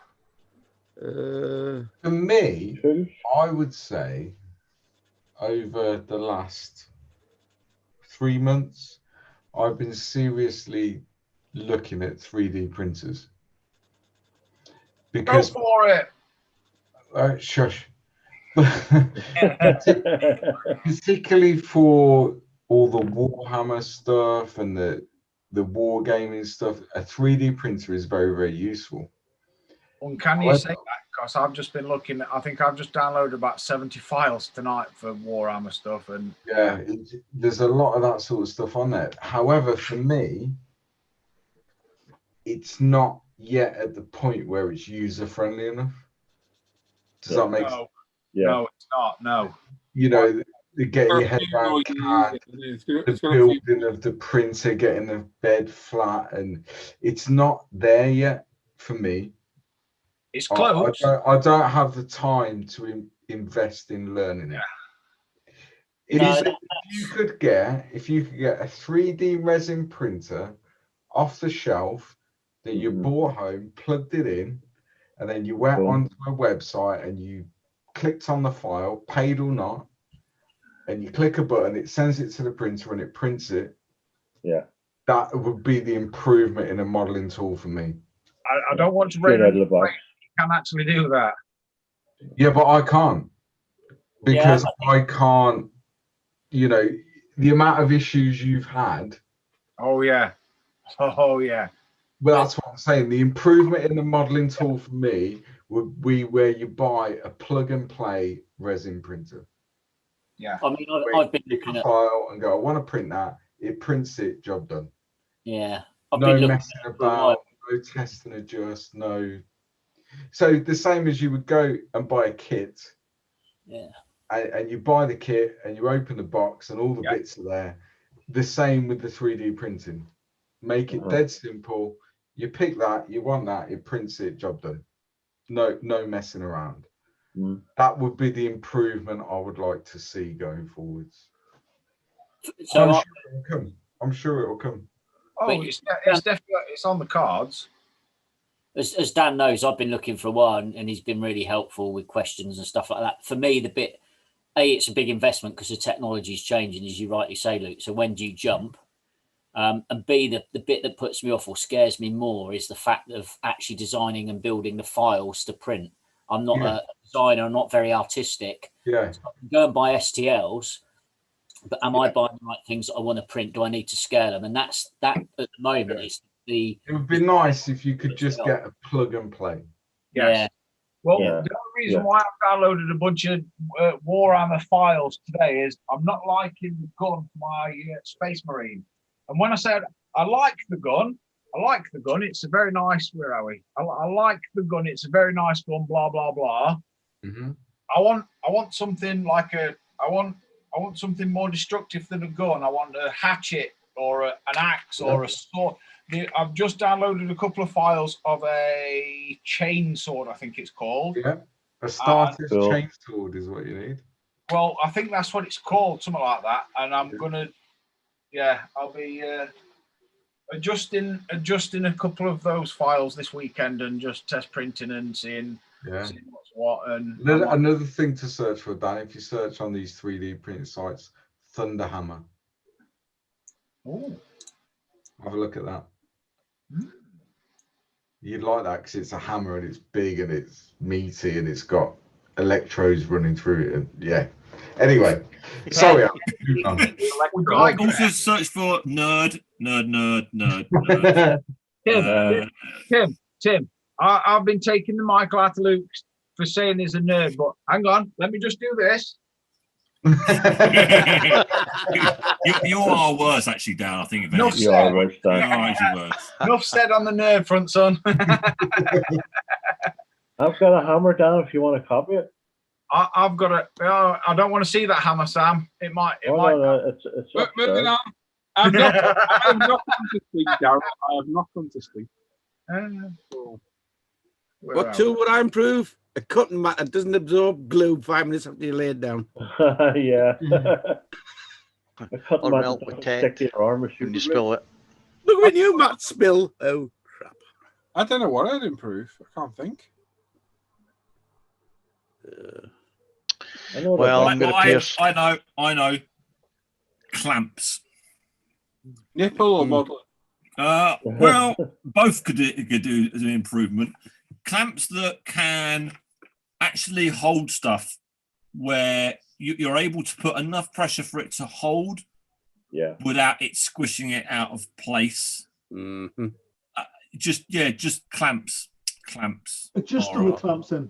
Is what you want about. Well, no, because you have you got these with the spring loaded, and they're quite good. They're not too bad, but their spring's a bit too strong. Especially when you've got to get something it ends up squeezing it out of shape. So then you go for the slightly smaller ones, and then they're a bit too when they fly off. Yep. And then you've got those adjustable, where are the other ones? And you've got like those adjustable them things. But the difference between the two ratchets, you're like, that's not enough, that's too much. And then they just slide off. So, clamps. Clamps would be something I'd quite like to have as a better design. I'm with Tim there, weirdly. I'm not with Tim. I'm married, trust me. I have was married. clarify this. I have been with Tim, but not like that. But what you Sure don't do. realise is You when only he's see him in one room. sleeping his arm like that, he's actually talking to Dan in the background. I mean, would you class paints as a tool? Yeah. Yeah, Well, definitely. I'd say chrome paint. Yeah, that's a good answer actually. Or a safe 2K. That you didn't have to be wearing respirators and all that kind of stuff. Yeah. Yeah, I mean, I think there's still a lot to be gained in paints. I think still a lot of. They could be a lot better, couldn't they, than what they currently are? But they are a lot better now than what they were. Oh God, yeah. I think if you really sat down and thought about it, you could come up with quite a few things. Yeah. I think there's room for improvement on everything, isn't there? Every tool, every process. Oh yeah. There's room for improvement, but if you're picking one, what would yours be, Al? I think for me, and this is going to attack Paul. Anyway, Sanders for me, a double-edged sword. In as much as I do like the Sanders, especially the spongy ones, but it takes quite a while for them to wear down. To get different grades of the same grade, so to speak. So that you can just go down the fine route, and when you start off, they're quite harsh, despite the grade of sander, but that's like a double-edged sword to me, because they do deteriorate and you don't want them to, but by the same token you kind of need them to go through the grade system, Yeah. No, I get what you mean. if you get what I mean. So Yeah. I've got loads of used Sanders I could sell you on. yeah, but they do go past it. But they're a tool. Yeah, absolutely. But I think just the longevity of it really. Oh, cool. Have we all answered that? I think so. Yep. Yeah, I think so. Is that it then? Right. Well, in that case, there was only 2 questions this week, despite being a rollover. Nice one, Darryl. So, FYI as well, Chad's gone and bought one of those kits, the Nissan. Give her over. Oh, nice. That boy ain't scared. Where do you get them? No, he likes to jump straight in, doesn't he? He does not mess around. That kit look good, Jimden? Oh, yes. Yeah, it's definitely next. And Rancher Dan saying in the chat, I'm sure the users interested in obtaining the early printing press back in the day felt the same way as Luke. Yeah, absolutely. But that's what we're talking about. It's the improvement of a tool. So the tool currently is the 3D printer. The tool for them back then was the 3D printing press. Now you look at the advancement in printing presses over the last 40 years. Totally different thing now. Totally different. Yeah. So user friendly now. You used to have some bloke there with it winding the handle as the newspaper went through to put the ink on it. That doesn't happen anymore. So what I'm saying is, for an improvement, if I could pick one, it would be to fast forward 30 years and see what 3D printing can do then. Yeah. Well, he made a comment earlier about printing a 3D printer. Well, Joseph Prusia, who owns Prusia 3D printers, you go to his print farm in Czech Republic, and I kid you not, most of his printers that are there are printing parts for his 3D printers. Wow. Literally cogs, bracketry, all that sort of stuff. His print farm is printing 24/7 for his machines. And yeah, a lot of his Prusia, especially the Mini and the Mini Pro, I think it is, are 99% exclusively made in-house in his print farm. And so the comment about making a 3D printer with a 3D printer, yeah, it's happening, son. Oh, it's happening on a major scale as well.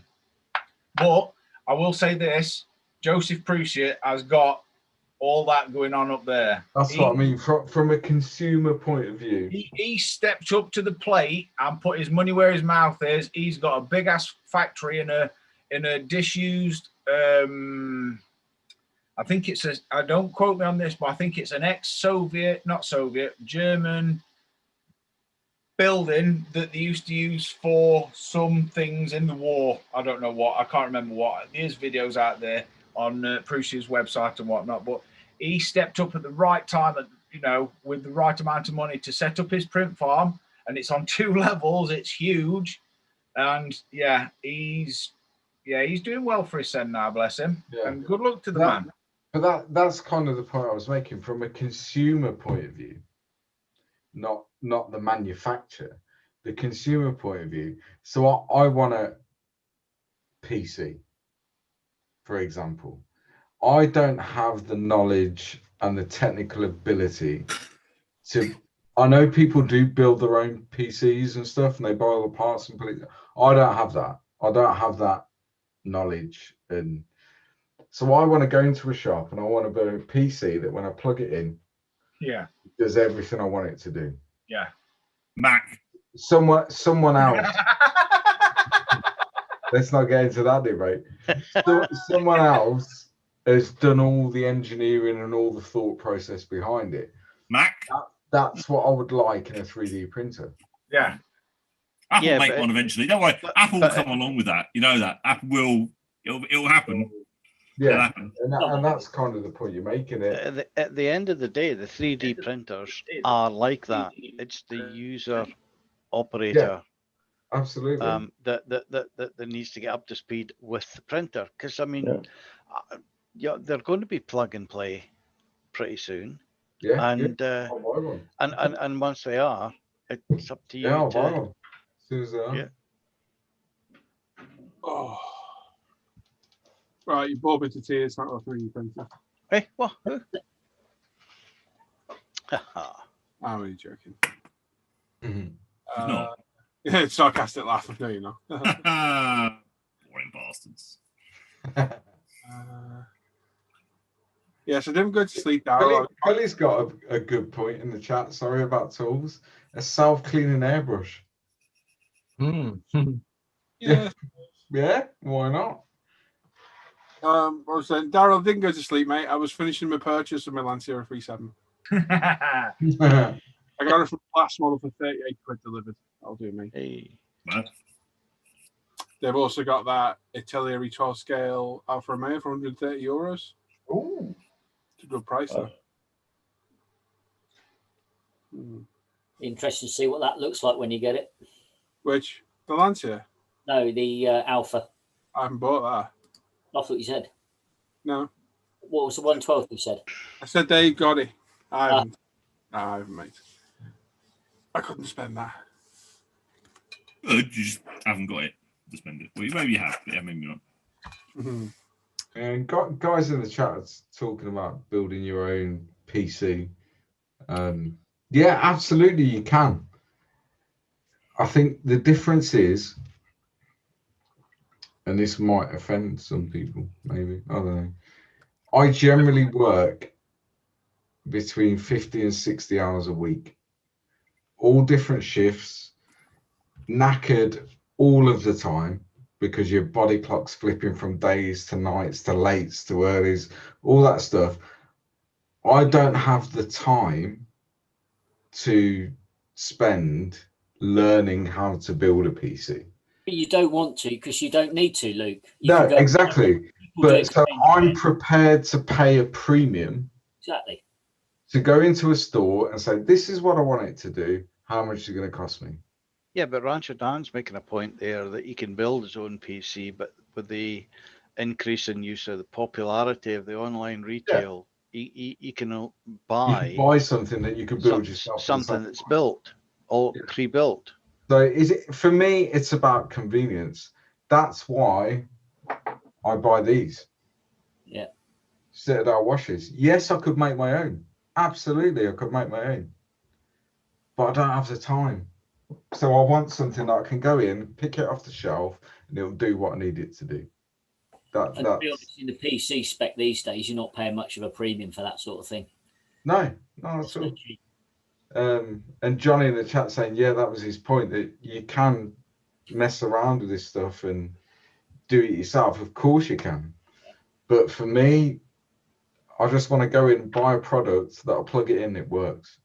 That's the thing. Or I'll buy the pot of wash that works. I don't have to spend too much time messing around with it. There we go. There we go. Nice one, boys. Hey. Dan. Hello. You ready? No, only for bed. Hey. Night night. Me too, sausage. Me too, Holly. It's been a long old day, let's say. Mm. Here we go. Hey, oh, what are we doing? Move that there. Move you to the very bottom. Ooh, bottom. Bottom. Is that now sharing now? It is, mate. It is indeed, mate. Do you waffle, son? I'm going to hand you over to Dan now. He's going to look at all your work you shared to the forum and Facebook page. Make a note of all the builds that you like, because at the end you will get to vote, and the build with the most votes will win a £10 UMP gift voucher to spend on Ultimate Modern Products website and whatever you want. So I'm going to hand you over to my sausage. Away you go, Flower. Good evening, everybody. We're going to start on the forum as always. And the first one out of the trap tonight is Aurora145. Hey, dude. Bro. Very nice. He says, howdy, folks. He's finally finished his Italieri 48 scale F7 F3 Tiger Cat. The kit itself is antiquated, which will give you issues. Overall, primed in ultimate black. Painted primarily in Mission Model paints, US Navy Dark Sea Blue with odds and ends in the Tamiya acrylic range. Pardon me. Overall top coat is Model Master Satin Semi-Gloss. Light weathering was accomplished with Vallejo pigments. Difficult build, however, it's the only 48th Tiger Cat kit on the market. Looks good. I'd say Brad's not a bad modeler nowadays. He's definitely come on a bundle. Tomcat 64 next. He says, evening, young Dan. Not today. I feel about 90. Work has progressed this week on the 35th scale Bronco Comet for the late war GB. First job was to fix the top of the cupola, which I realised it attached 90 degrees anti-clockwise from where it should have been. Moment of sheer genius. So that was cut off and reattached, and then the somewhat casual commander figure was test fitted. It's had initial weathering with 502 oils and stowage planned out with the aid of Blue Tack. I'm going to say it's not so much casual, but more camp. Yeah, that's a common thing. So British armour, generally, the cupola hatch runs front to rear. Yes. American, German runs left to right. Which is strange, really, isn't it? Yeah. But yeah, I've done it many times. Why? Does it make a difference? Because they want to be different. I don't know why, to be honest, mate. It's just the thing. Interesting. It's a manufacturer I've looked at it, getting it from his Bronco. I didn't know, what the score was with him, whether it was decent or what, but yeah. I like that. Next Thursday, son. Thanks, mate. Oh dear, this is building on the budget models next. He says, hello there. Last week you finished the newly re-released Lotus Super 7 Series 2 in 24 scale from Tamiya. Primed it with Tamiya white primer and painted with Team Lotus inspired Tamiya TS43 Racing Green and TS34 Camel Yellow. He's used the kit decals as well as the sticker seat belts and photo etched buckles included. Sponsor decals from the alternate Hella Alpine A110 livery, as well as his custom printed decals to make the Clubman Racer. Mini light wheels were taken from a Fujimi old Mini Cooper, and he's pretty pleased with how it turned out. Have a good weekend and Merry Crimbo. That looks well. I like that. I like I that. like that. Yeah. This is Drums 01.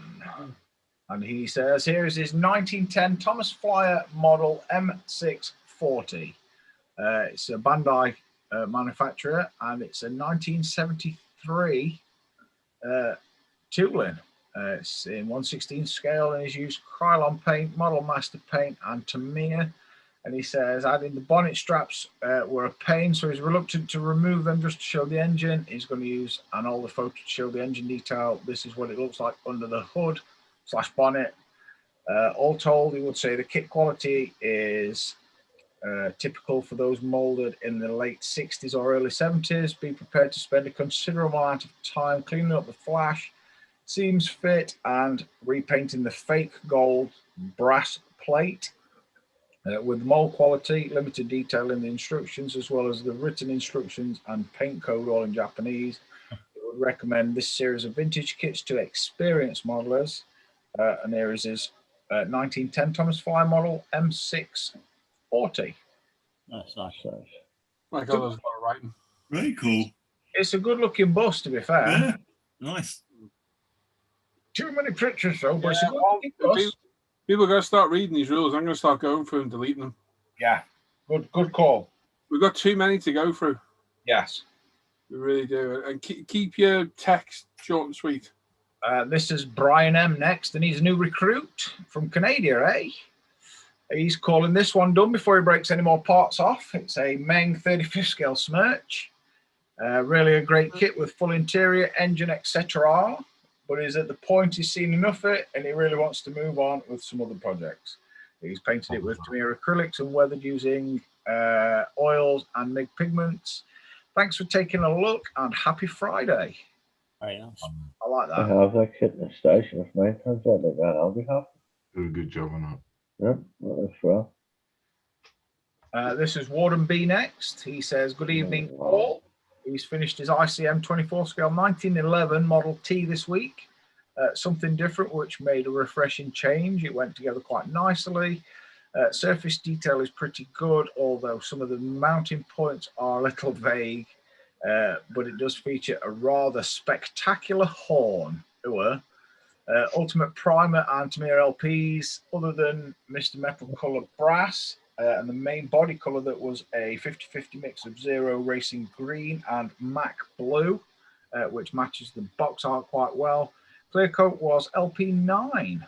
Thanks for looking. Have a great evening and safe Christmas. Yeah, it's got a long honky. It's a big horn. Size of his honky.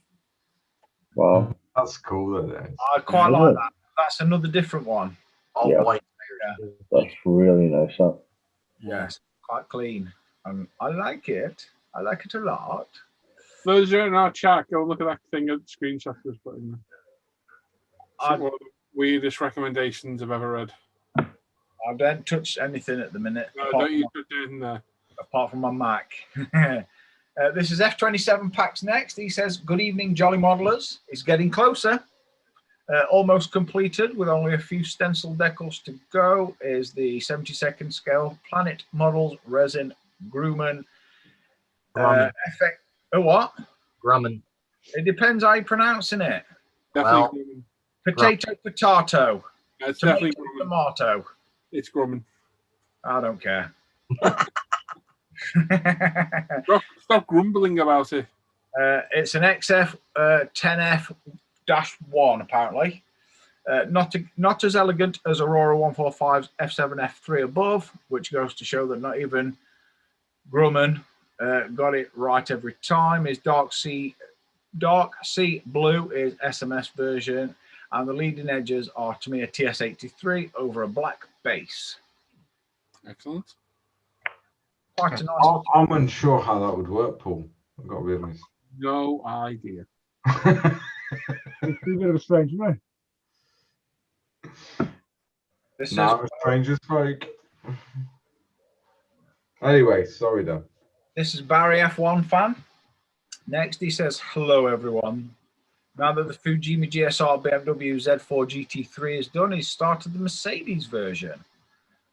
This is his whip of the Fujimi 24th scale Good Smile Racing Mercedes SLS AMG GT3, and he started on the decals, but want to finish it up before posting pics. Here's a little bit of an older pic just before the decalathon started. Nice. Merry Christmas, y'all."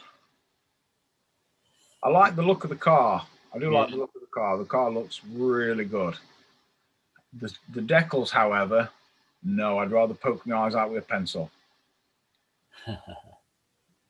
This is Two Kids No Sleep next. He says, "Hello all, hope everyone is well and getting ready for Christmas and holidays.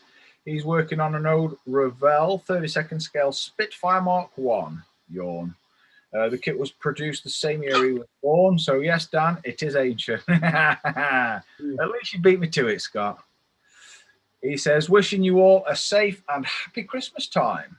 Thank you, Scott. Hope you see you in Hangouts over Christmas. Yeah, I hope we get a bit of time at the bench and you can jump in and join us reprobates. Oh dear, that's the end of the forum. Is it there, isn't it? It was quite busy compared to what it has been of late, really. It's only a couple of weeks, though, isn't it, Dan? So It's been 2 weeks. This is Adrian Shingler next, the first one out the gate on Face Ache. And this is a 24 scale Hasegawa Toyota Celica GT. He's used UMP white primer, Gravity Toyota white, zero paints clear coat, all through his UMP Apex. Decals went down a treat using UMP Decal Solutions. It's a great kit. He's enjoyed the build. Looking forward to the Japanese build. Thanks for all you do, guys. Update, this is now finished and was posted on the main page on Sunday. Nice work, Adrian. Well done. Yep. Tricky decal scheme, that one. One I've never attempted for a newbie to build. Yes. Very nice. Wow. Yeah. Taught me a lot about decaling. Yeah. Yeah. This is Joe Yellow next. Oh, not him. And this is a PCM 32nd scale Machi C200. You getting cracking on that one, Jim? I'm not saying a word. Carry on, Dan. Linguistic adventure that is Dan. Mackie. Again, I don't care. This is John W. Sharrock. And this is a 35th scale Hobby Boss Panther House A. I didn't even know Hobby Boss did the Panther A. No. They come with Zim on it already. Looks like it. Okay. Good. Thought you froze for a second then, Dan. No, I would just uh-oh. I would just worry myself awake because the Sandman's been and filled my eyes with concrete. This is Totally Scale Models. This is his Meng 35th scale D9R Bulldozer. He's finished it and he's really enjoyed this kit. It's his first time ever to do any form of armor. He's primed it in UMP grey and he's finished it in Mr. Hobby light green. UMP washers and various other weathering products used. Maybe acrylic mud was used on the tracks. I'm pleased with the way it came out. Happy modelling and wishing you all a merry Six Toes. Very nice. I've got to say, for Steve's first bit of armour, he's done really well on that. It has, yeah. Very good. I like what he's done with the slat armor, you know, with different shades, paint knocked off, blah, blah, blah. Yeah. I do really like it. I think the best bit of that kit is the dozer blade. I was just about to say he's done really good on the blade. Yeah. It looks for someone that doesn't build hard armor. with it. Yeah, cracking job.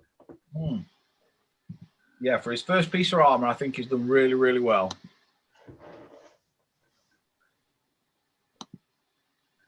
This is Mr. Charles Stellini next. He's working on a 35th scale Takom V2 rocket with trailer and Hanomag.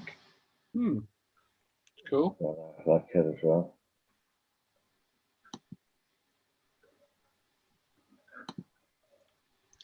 This is Mr. Phil Beresford next, and this is a Di Agostini. DeLonghi.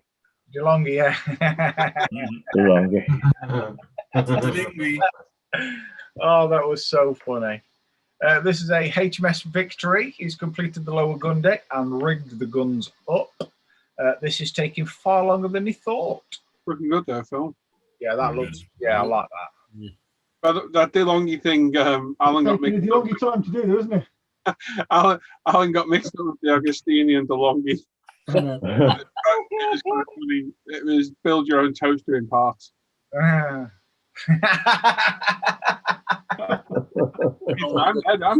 Oh dear. My burner. Yay! My brain's a bit fried. It's been up a while. Mr. Robert Judson next, and he says this is his finished Revell 24 scale Audi R8, painted in iceberg white by Scale Finishers, 2K by Gravity Spain. Carbon fiber decal was a leftover hood decal from a Acura. I'm guessing that's a Honda. This is a good kit. However, final assembly requires patience, and a sense of humour. Thanks for looking, and have a Merry Crimbo.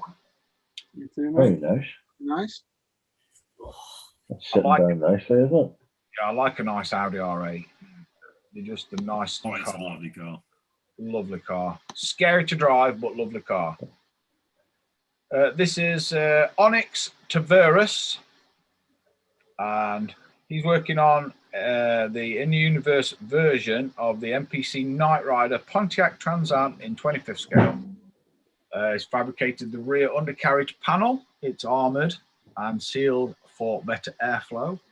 There are 2 heavy-duty coolers on each side to cool the reactor that powers kit.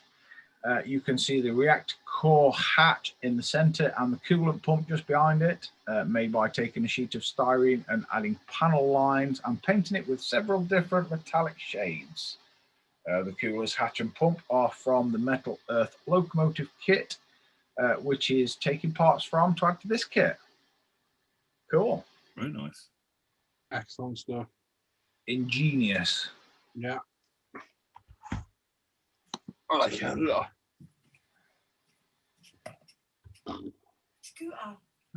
This is Mr. Neil Wharton next, and this is a Revell 24 scale VW Beetle Cabriolet engine. Is added HT leads, and the body has been sprayed in pearlescent ivory paint, and he's doing a nod to Herbie. Weirdly, I quite like his belt on there. He's got the old yellow belt. Yeah. The name. Quite cool, isn't it? I like that a lot.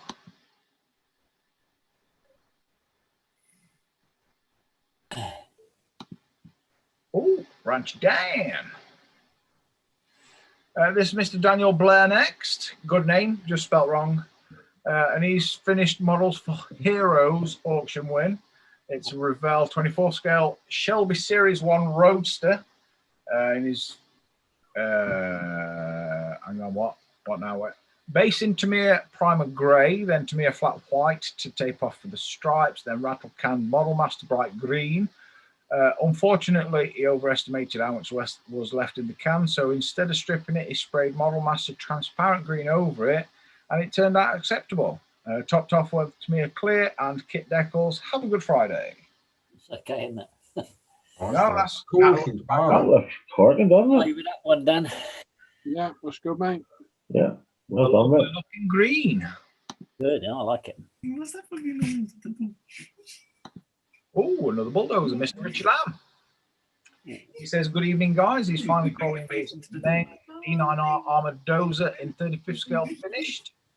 He's painted it. Someone's talking over Danny. Not even, I'm thinking. It's the Cool. He's painted it in a 50-50 mix of Tamiya XF49 khaki and XF66 light grey to get the Israeli green colour. He's weathered it with homemade pigments and UMP washes of mud and earth. Have a good one, guys. Another nice. Another good looking beast. What's really interesting about, so there's 2 of those obviously this week. Yeah. Yep.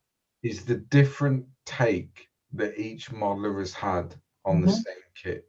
Yeah. Whereas Steve has done it with almost like the dozer blade was attached after the vehicle was built and used on operations, and then Rich has done it as it was all kind of produced, came out of the factory the same, and then it's gone on ops. It's quite interesting to see what you can do with any model kit. You can do your own take on it and still produce something really nice. I like the red, like grab handles and fire extinguisher. I think that just, I like that a lot. Gives it that variation. Really nice. Yeah, very cool.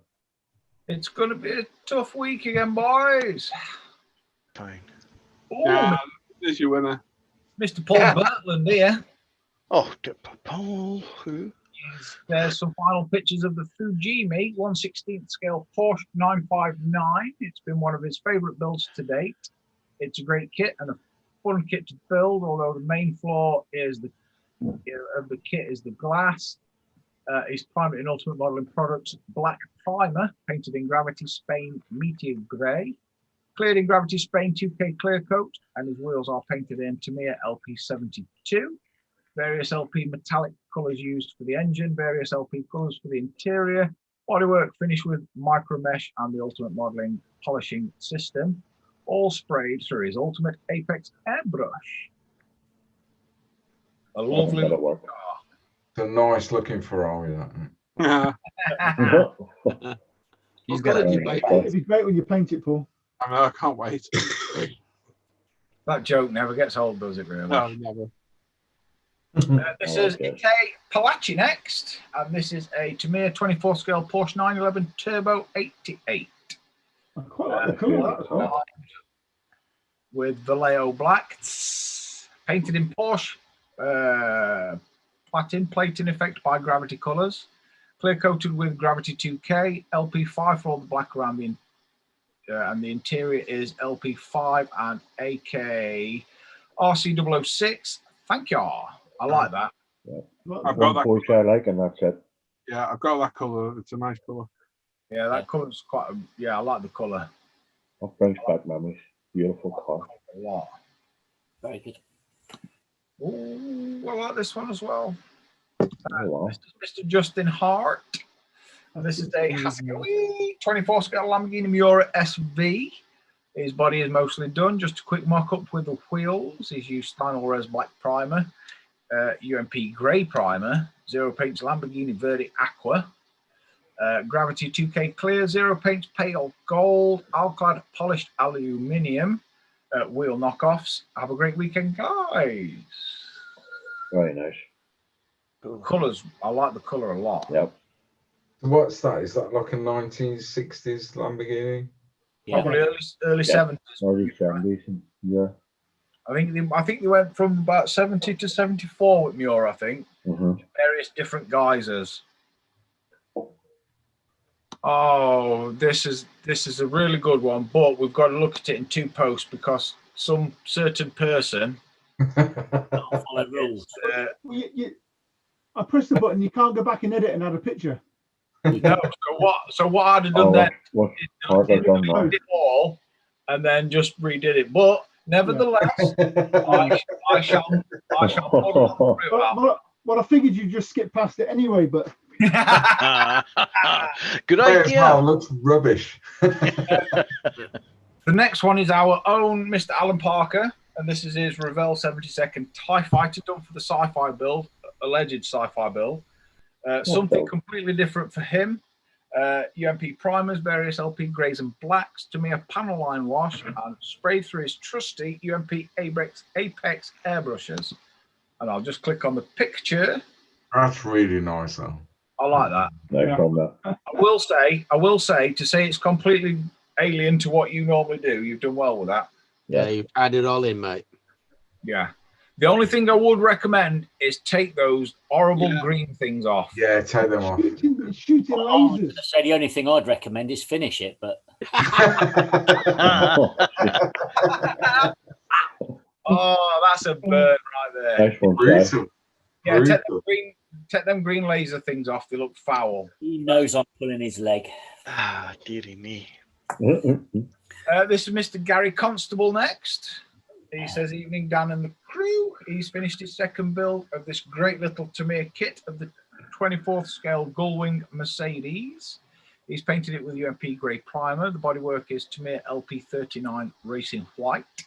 And the interior is a cocktail of Tamiya X3 Royal Blue, Field Grey, and XF8 Flat Blue. Carpet and headliner is detailed with embossing powder and some extra trim details made from scrap photo etch frames. Added a touch of glamour with the ladies, which are from an ancient Fujimi set. Happy modelling and have a great weekend. So, Jim, when we were talking about the Marston Green Tavern, Yeah. those girls look like they drink in the Marston Green Tavern. They look like they're the bouncers, don't you mean? Yeah. Ready? Next. Moving on.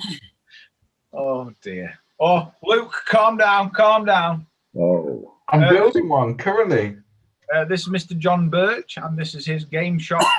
His Games Workshop Warhammer 40k Razorback. The badass fire truck. Yeah. Yeah. I have built one of those a while back, and it went to the wall with about 12 other models. And the detail on it were amazing, but the price is just a bit. But like Luke says earlier, the aftermarket that people are doing for the Warhammer things. Yeah, so if you look at that one, that's the same kit, but with aftermarket resin, rocket launchers, doors. So yeah, there's a lot of aftermarket out there. Yeah, I posted on one of the Warhammer pages one day last week about my Space Marine that I'm painting.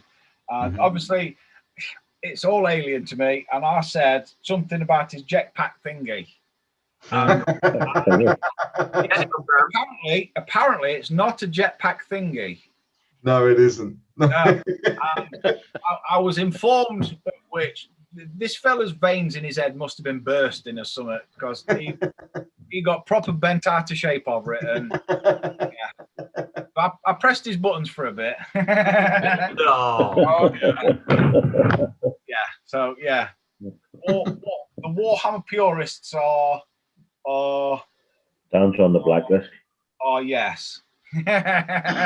Very pure.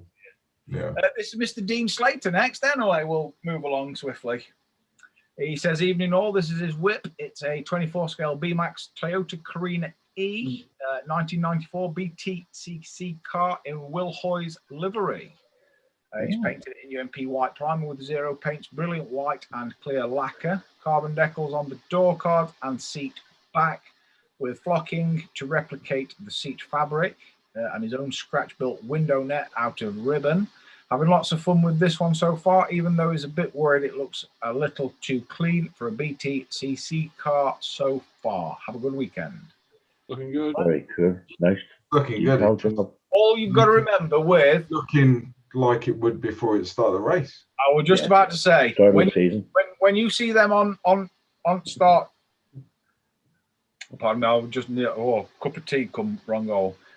When you see them on grid before the start of the race, they look that clean. So yeah, never worry about that. There might be odd speckle of dirt on formation lap and whatever, but I'd just like to say I've actually sat in that car. Ooh, in the driver's seat. What, that model one? Wow! I was going to say, could you reach your pedals down? I bet that was a tight squeeze. Didn't even have to bend down to get in. Real one, the real one.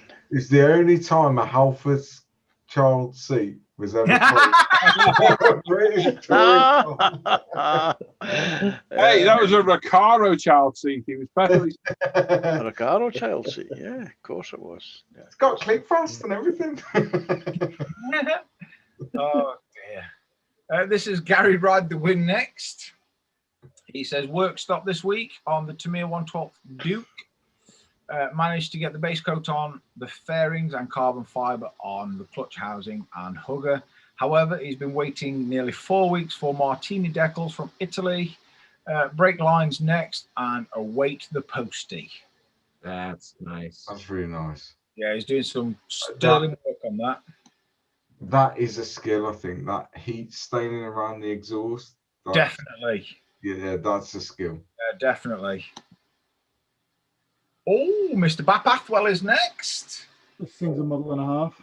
Oh, yes. Look at that. This is his Poacher 1/8 scale 1932 Alpha 8C 2300 Monza Muletto. It's a very large multi-material kit. It took approximately 7 months to build with 1,450 kit parts alone.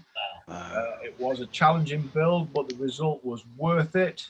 Many extra details added, too many to list, but included some personally designed 3D printed parts. Top man, primed in Halford's white plastic primer. Top coat was Halford's Fiat white, which was 2K clear coated. The clear coat was flatted using 2,500 wet and dry paper, then machine polished using the Meguiar's 3-step polishing system. Each wheel took a couple of hours. All spokes had to be added individually. Wow.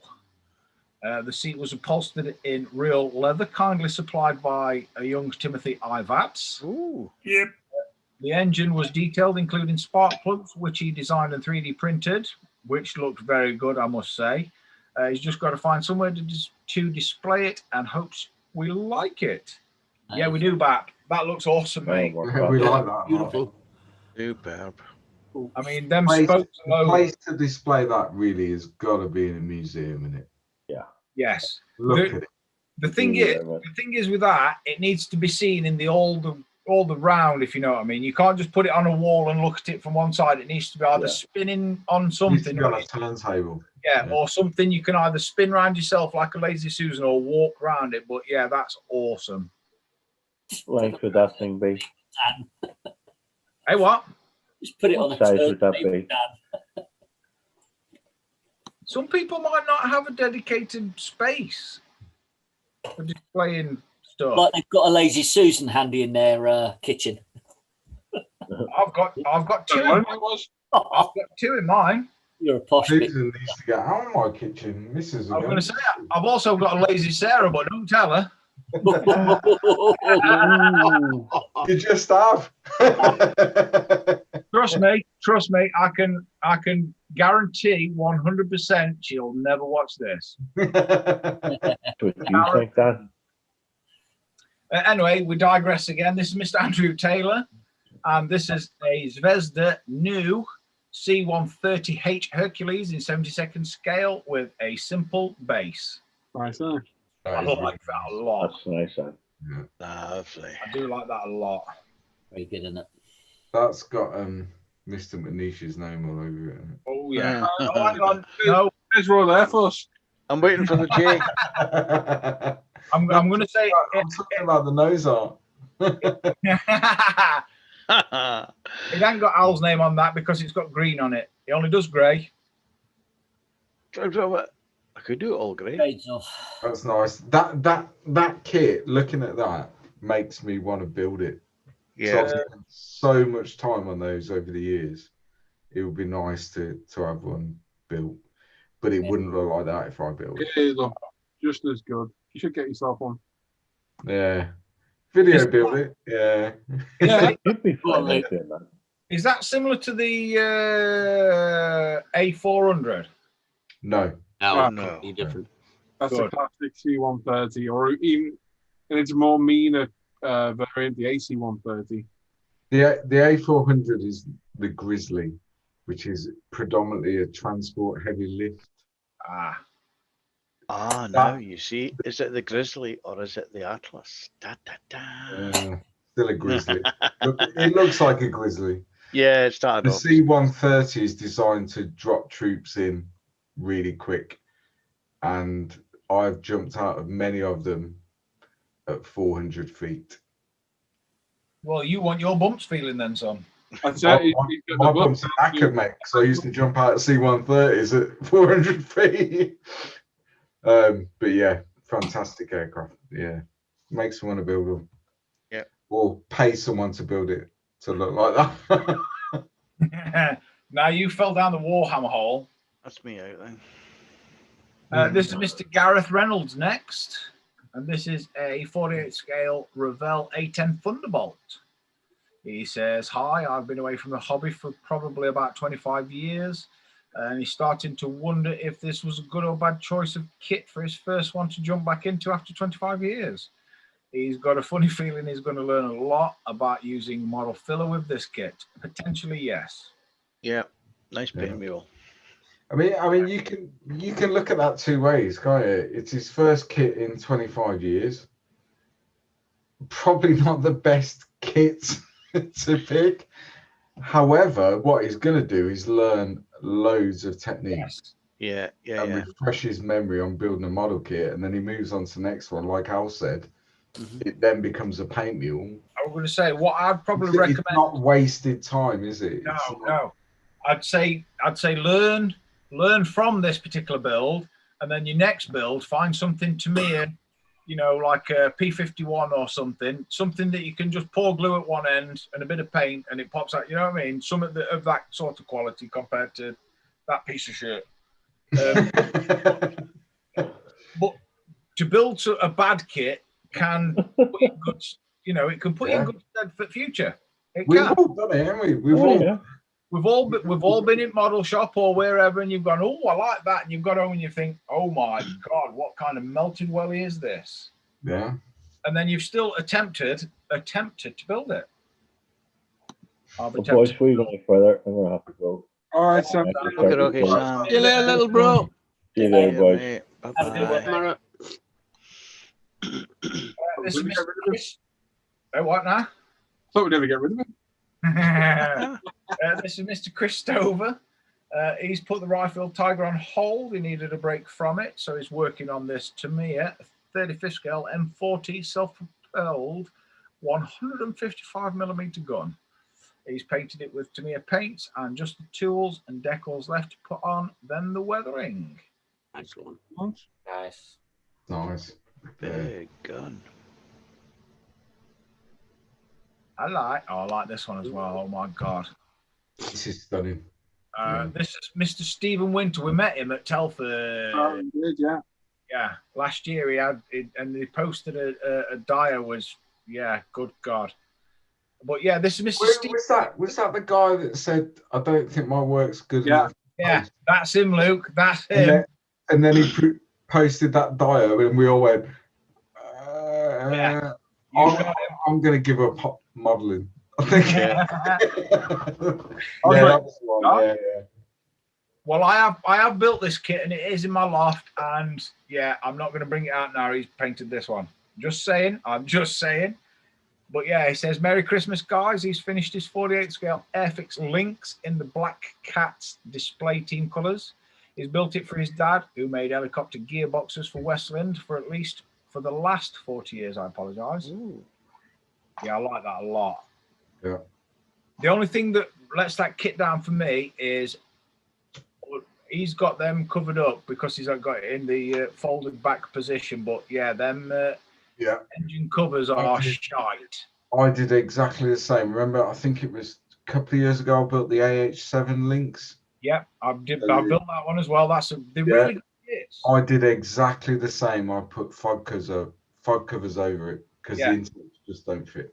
Because they just look shite. Yeah.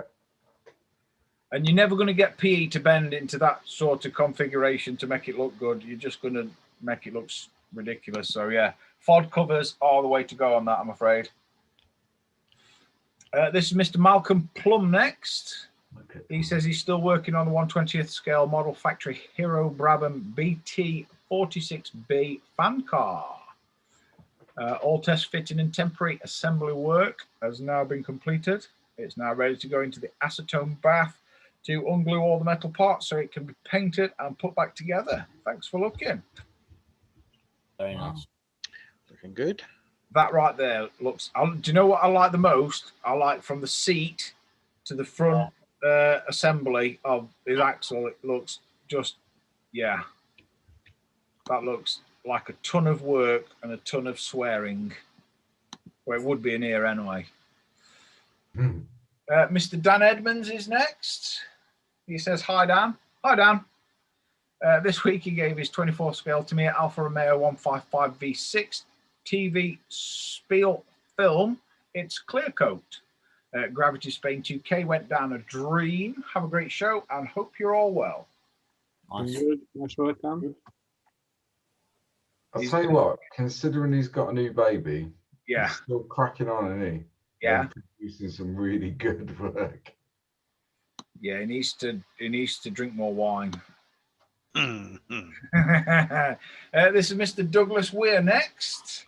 He says, hello, everyone. Technically finished last week, but is his current whip are still just piles of parts? He thought he'd put this up here. It's his finished BMW E30 M3 in the Linda Motorsport / Jägermeister livery. It's a new BMW M3 E30 Auto Tech. He's used UMP white primer. Base coat is zero paint Jägermeister orange. Decals are Decal Cast Linda Motorsport Team Jägermeister. Clear coat is Gravity Spain 2K. His wheels are Scale Production 18-inch BBS DTM. His seat is a Hobby Design Recaro SPG3 with PE. B-Max detail set and Scale Motorsports carbon fiber decals, seat backs. He's used UMP polishing system. Hope you have a great show and everybody is keeping well. Mate. Very nice. Nice work, Douglas. Yeah, it looks good. And good photographs as well. The way he's done those photos, really nice. Ooh, Banana Man. Here we go. Here we go. Eyes down for a full house. This is Mr. John Stone, or Banana Man to his enemies, maybe. He says, greetings, slaves to the plastic. Here then, the completed Trumpeter 35th scale M1132 Striker ESV Mine Roller. It is private in UMP grey, painted by AK Real Colours and reflected by AFV. Hope you like it. Thanks for looking and model on. Nice. Yeah, that's, yeah. Good job. So mine rollers then, Luke, obviously they hit a mine, they're going to sustain some damage, surely. Yeah, Yes, they're but disposable. if you look at it depends on the mine. So these were deployed in Afghanistan predominantly for IED rather than mine. They call it a mine roller, but it's an IED. So you can't really see it on that picture, but on the rollers they have either spikes or they're graduated. Is that the right word? Yeah. So the roller isn't smooth.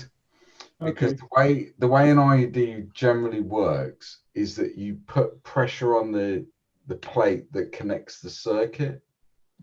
When you take pressure off the plate, that's when it goes off. Yeah. So if you look, I'm pointing at the screen, you can't see me looking at the screen.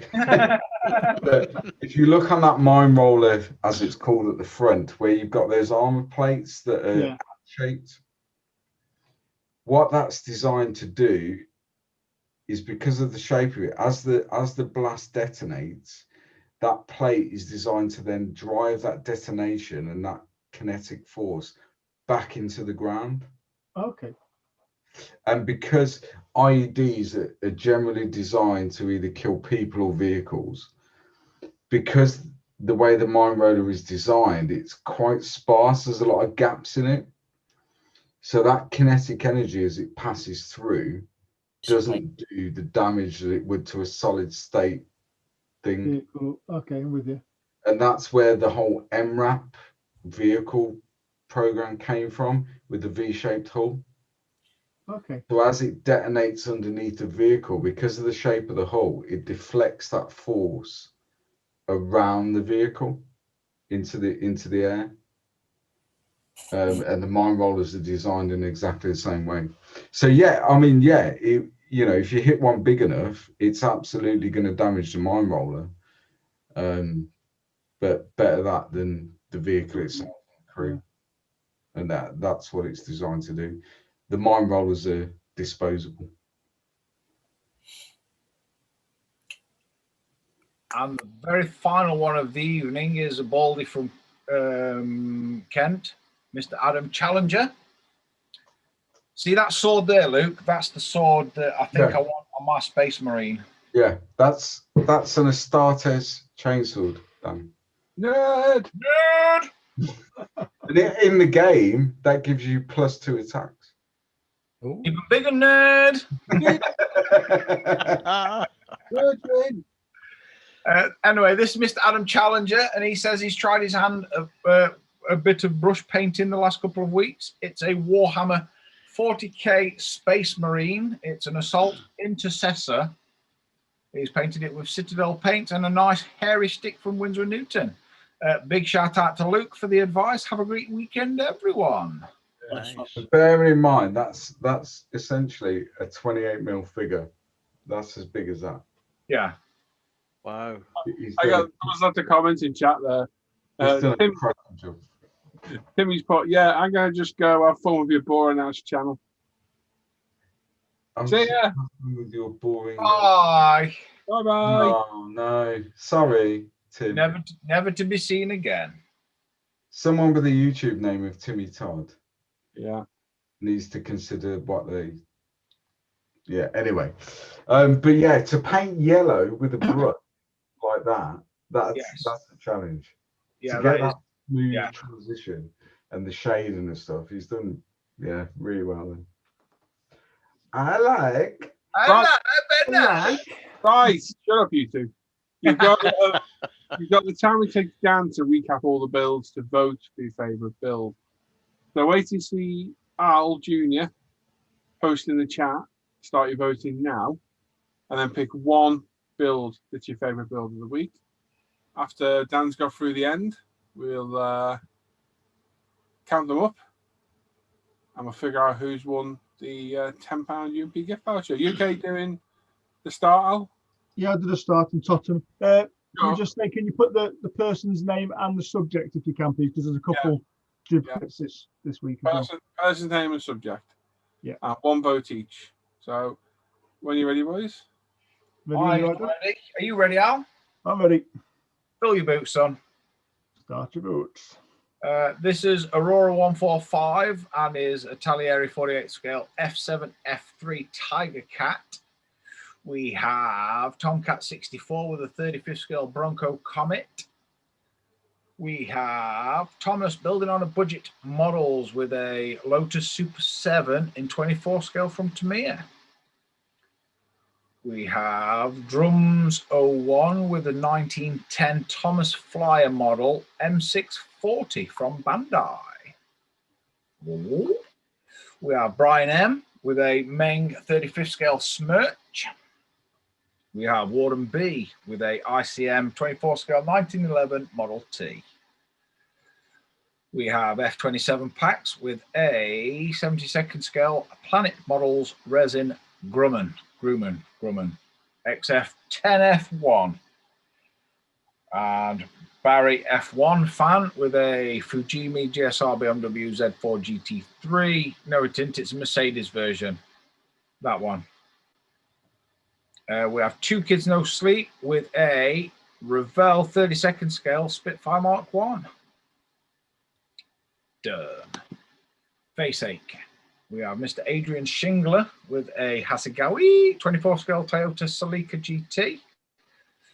We have Joe Yellow with a PCM 32nd scale Machi C200. We have Mr. John W. Sharrock with a 35th scale Hobby Boss Panther House A. We have Totally Scale Models. Come on, face ache. Totally Scale Models. Give over. Give over.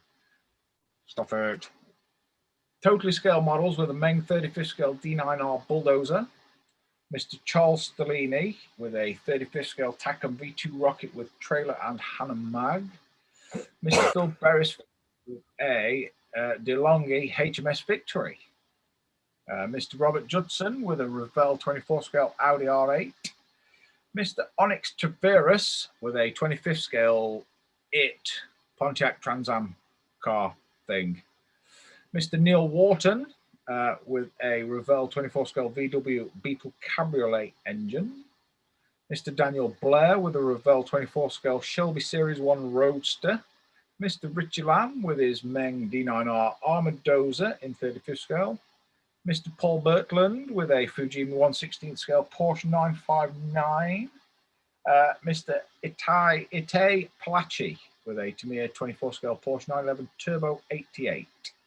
Mr. Justin Hart with a Hasegawa 24 scale Lamborghini Miura SV.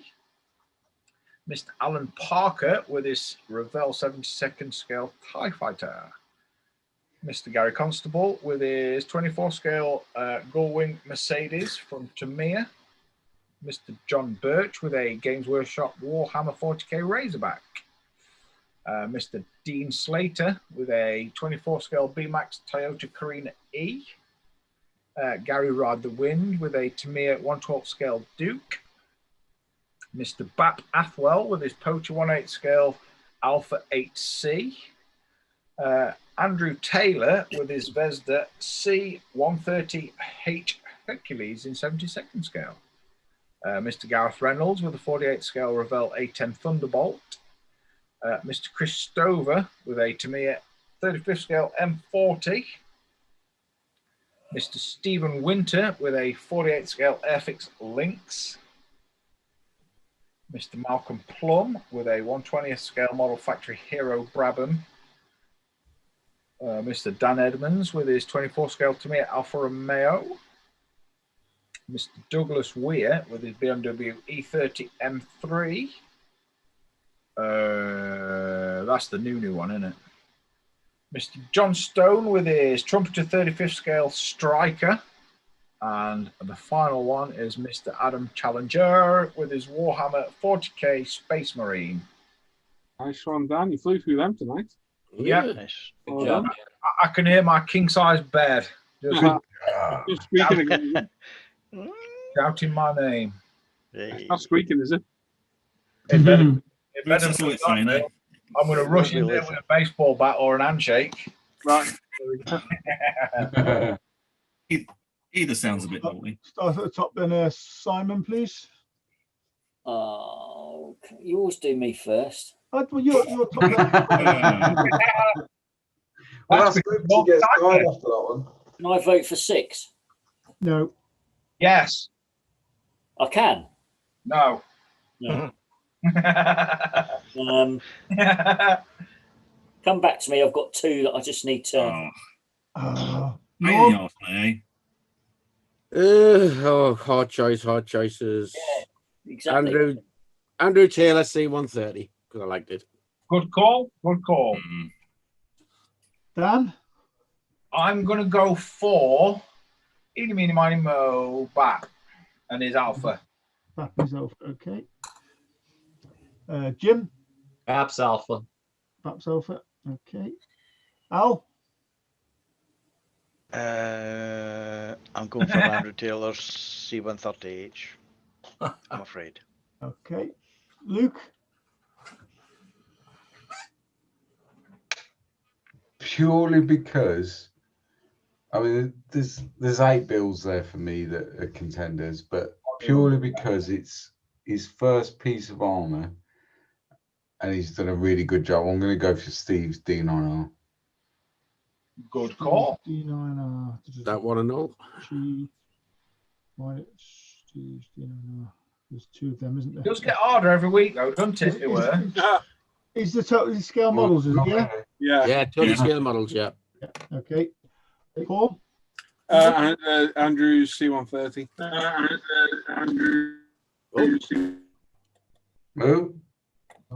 Tim? Yeah, I'm torn between Baps, the Zvezda, and the Bat BMW was really quite nice. And I think I'll go with Baps one because I know how much work they take to get get them looking like a finished model, let alone making them look like that. Okay. Simon, back to you.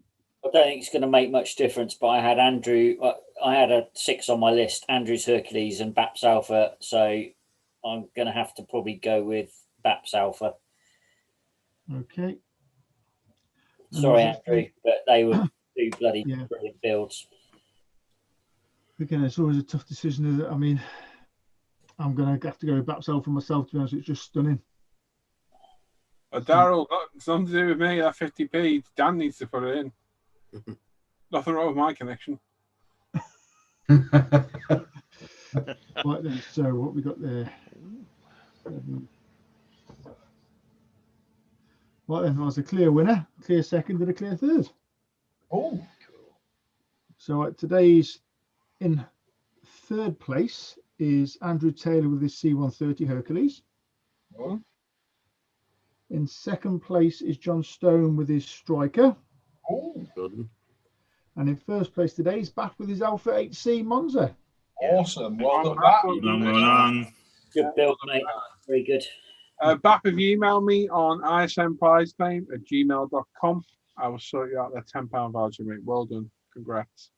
Yeah, well Great deserved. work in there this week. Really nice. Awesome work. It's just Very nice. Every week it gets harder and harder, doesn't it? It really does. Yeah. Pick a winner, that is, Dan. Yeah. Well, there we go then. That's it. We're all done. Like I say, we'll be back on Sunday for a couple of hours. And then we're back on Wednesday for a couple of hours. And then, Jim, pay attention. We're back on Thursday evening at 7 p.m. on Christmas Eve for a few hours. Ho, ho, ho. To open our Secret Santa gifts and have a bit of a chat and a joke. And then we're back on Christmas Day about 11 a.m. for an hour. And then we'll be back for Sunday, Wednesday again. But we're going to have New Year's Day off. So there's no show on the 1st of January. So bear that in mind. I'm hoping to get this combined Porsche video out there maybe tomorrow. We get enough time to work on it. Yeah. Right now, I'm absolutely knackered and I'm going straight to bed. Oh, can I just jump in there and say? In his bed. In his bed. Jump in his bed, yeah. Jeez, Luke. So, unfortunately, we have lost a modeler this week. Really? So it's a guy that probably some of you will know around the Facebook pages and stuff, particularly through the Models for Heroes page and Model Officers Mess, and he posted a lot on there. You would know him as Stephen Lalas or Lalas. Lalas. Yeah. That was his Facebook name. His actual name's Gary Howard. Unfortunately, lost his battle this week with his illness. And he's no longer with us. But I would just like to say that he found modeling through Models for Heroes that helped him deal with the issues he was having. Unfortunately, the issues got the better of him and he's no longer with us now. But it just means so much to the Models for Heroes charity that for the short time he was around the community, it made such a difference for him. And that's why ISM run the auctions, and all that money that all you guys watching have donated makes such a difference. And we're trying to help these guys, so give generously. Definitely. Well, I'm sorry to hear that. It's a shame. Terrible. Yeah. Thoughts with his family. Absolutely. Yeah, that's a shame. Yes. So sadly, one of those things, isn't it? Unfortunately, it is. But Models for Heroes, fantastic charity, very worthy cause. You make donations to them whenever you want, be it kits, paint, tools, new and unstarted, or monetary. They're always looking for donations. And it all helps. It all helps. Yeah. So then, that's us. Hope you all have a good weekend. Stay safe, stay sane, normal if you can. And we will catch you all on Sunday for the next live feed. So thanks for these guys for joining me tonight, all the hard work they put in. And thanks everybody that's watched and joined in the chat. We will catch you all next time. So take care, everyone. Bye-bye. Bye. Bye. Bye.